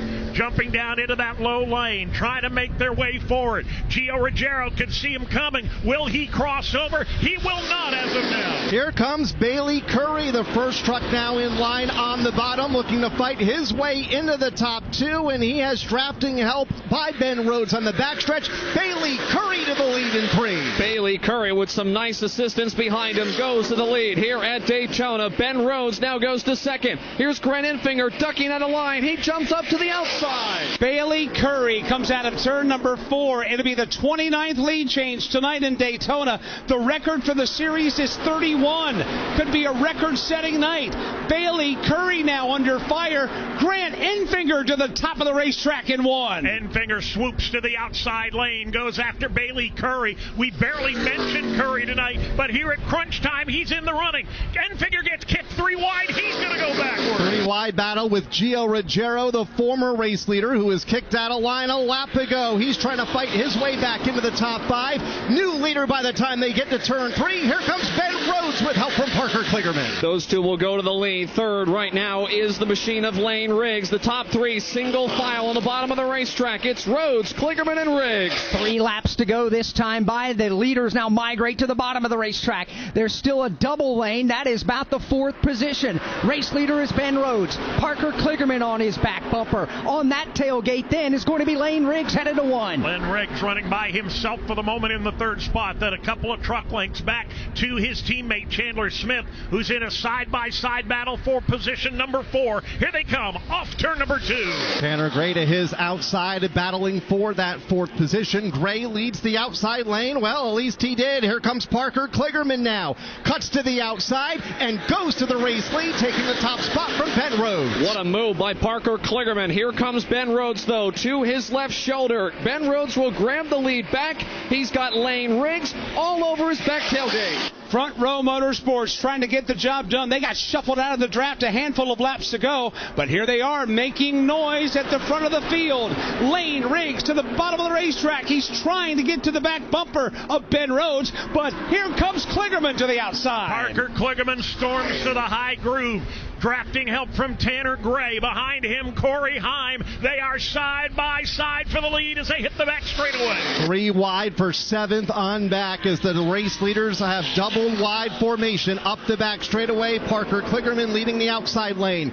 Ben Rhodes on the inside lane with drafting help from Lane Riggs. Double wide, about 20 rows deep as they go to turn number 3. Ben Rhodes and Lane Riggs working together on the bottom. Upstairs, you've got Parker Kligerman and Tanner Gray. Side by side, Ben Rhodes down low. Parker Kligerman gets the run on the outside. White flag is in the air. 2.5 miles to go.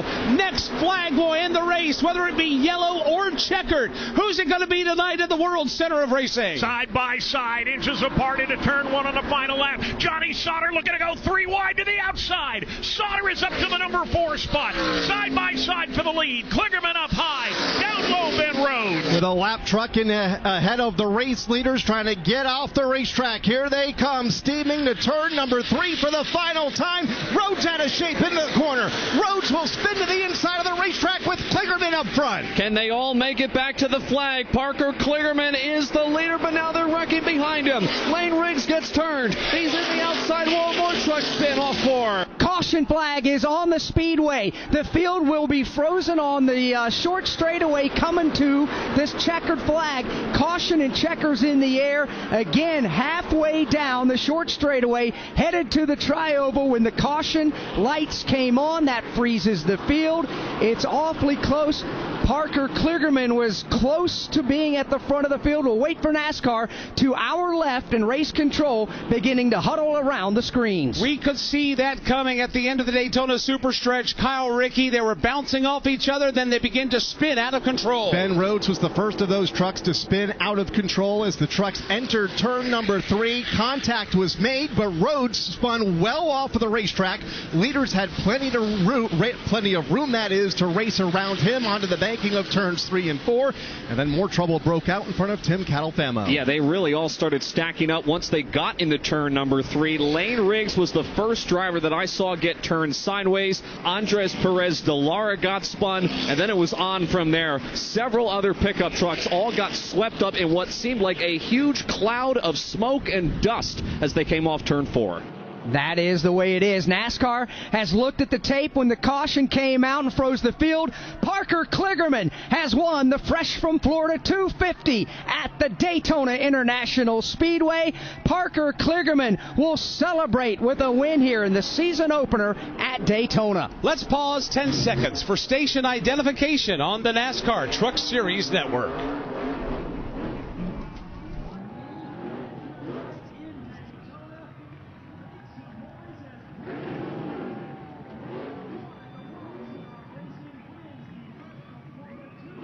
The NASCAR Craftsman Truck Series season opening Fresh from Florida 250 is over. Parker Kligerman has just done it. He has taken the checkered flag. He has won the season opening race, and we will chat with Parker and the rest of the top 5 finishers tonight here in Daytona. NASCAR fans, the Daytona 500 50-50 drawing is back to support the VetTix Foundation with a minimum $100,000 guaranteed jackpot and more prizes than ever before. Over $750,000 has been won by NASCAR fans since 2018, and you can be next. The winning number will be drawn on February 17th, so buy your tickets now at Daytona5050.com for a chance to win and give something to those who gave. Must be over 18 and in the state of Florida at the time of purchase to play. See all rules and regulations at Daytona5050.com. NASCAR's only street race returns to the streets of Chicago July 5th and 6th. Lock in your ticket to summer thrills now. Visit NASCARChicago.com for more. The dry spell is over for Alex Bowman. 90-degree right-hand turn remains. He makes it perfectly out onto the front straightaway. Checkered flag is in the air, and Alex Bowman has won in the streets of Chicago. NASCAR Live Race Day continues on the Motor Racing Network. Welcome back to Daytona International Speedway. It's all over tonight here at the World Center of Racing, and what an amazing finish we had. Parker Kligerman has done it. He has taken the checkered flag. He has taken Henderson Motorsports back to victory lane. But, Alex Hayden, something that's not new is Parker Kligerman winning on these types of racetracks. No, he's won at the Talladega Super Speedway 2 other times. His last win in the Truck Series came back at Mid-Ohio Sports Car Course back in the year 2022. Congratulations, Parker Kligerman. What a drive tonight. Kept the nose clean all night long. Let's go down to the pit lane here from some of the other top finishers. Steve Post. All the top 5 is being assessed right now, so we're still sorting that out to see who is in the top 5. Gio Ruggiero, a great run regardless as far as that goes. Gio, right now we have you in 3rd spot unofficially, but just describe the race, getting a chance to lead here at Daytona. What'd you learn here tonight, and just describe that? Yeah, it was awesome. I definitely learned a lot, leading the pack, getting pushes for my teammates, and, drafting and being behind the pack. We started last, or, 3rd from last, so I had to come through the field there, a problem in qualifying, but I'm ready to go for Atlanta. Ready to go for Atlanta. Could you sense the energy? We sense it calling the race. Do you sense the energy level, or is it intense all race long? Yeah, it's awesome. I hope the fans had as good a time watching as I did driving out there. It was great, and I just want to thank everybody at Tricon and Toyota Racing for all their support and help. Gio Ruggiero, unofficially a 3rd place finish. Chris Wilner. Here with Grant Enfinger, who salvages a top 5 finish after what could have been near disaster with that pit road speed penalty, nearly getting involved in an accident. But then this truck came to life from the back to the front. Describe just the melee the last couple laps. Yeah, it was wild. I hate it. I feel like not necessarily let a win get away, but definitely gave our track position away once we rebounded and got back to the lead. I won't take responsibility for the speed on pit road. I don't know who hit us.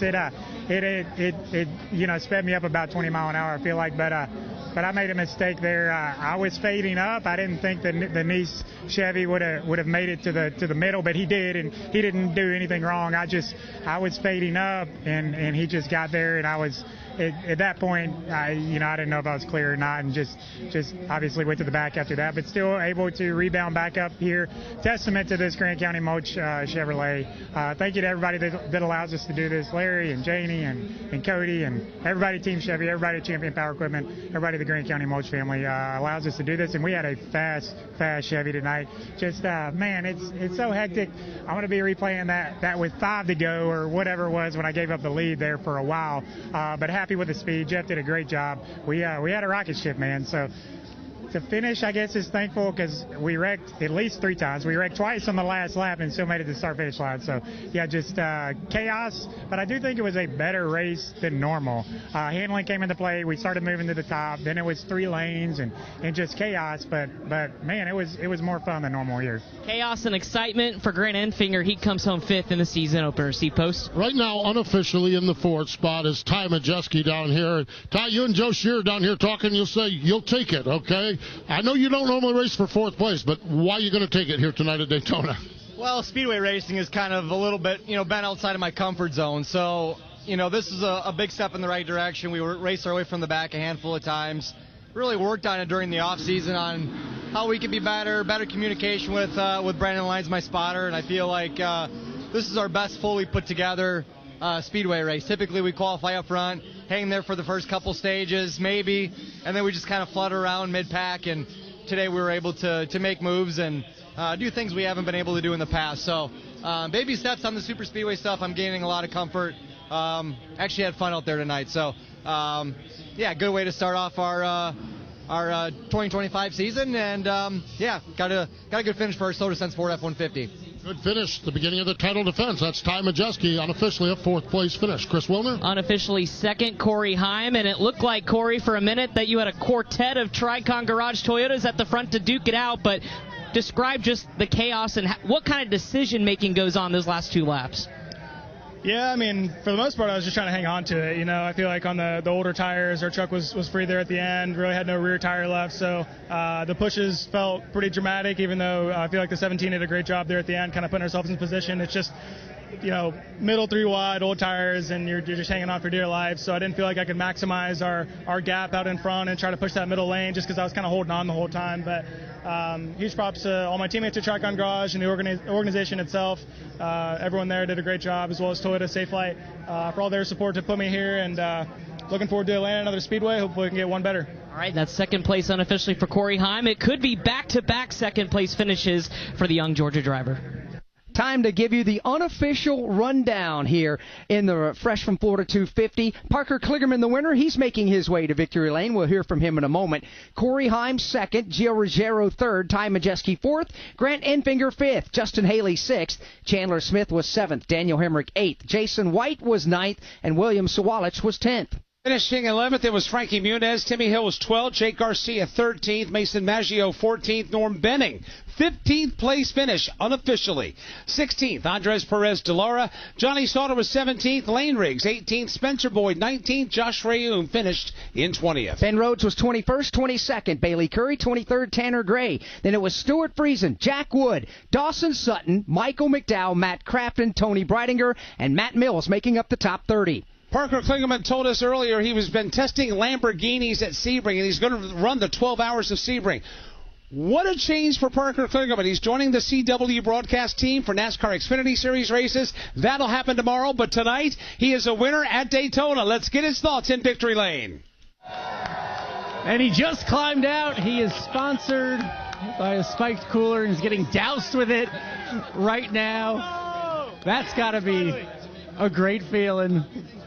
When they're throwing all that stuff on you, what kind of feeling is that? You got it done at Daytona. I know, man.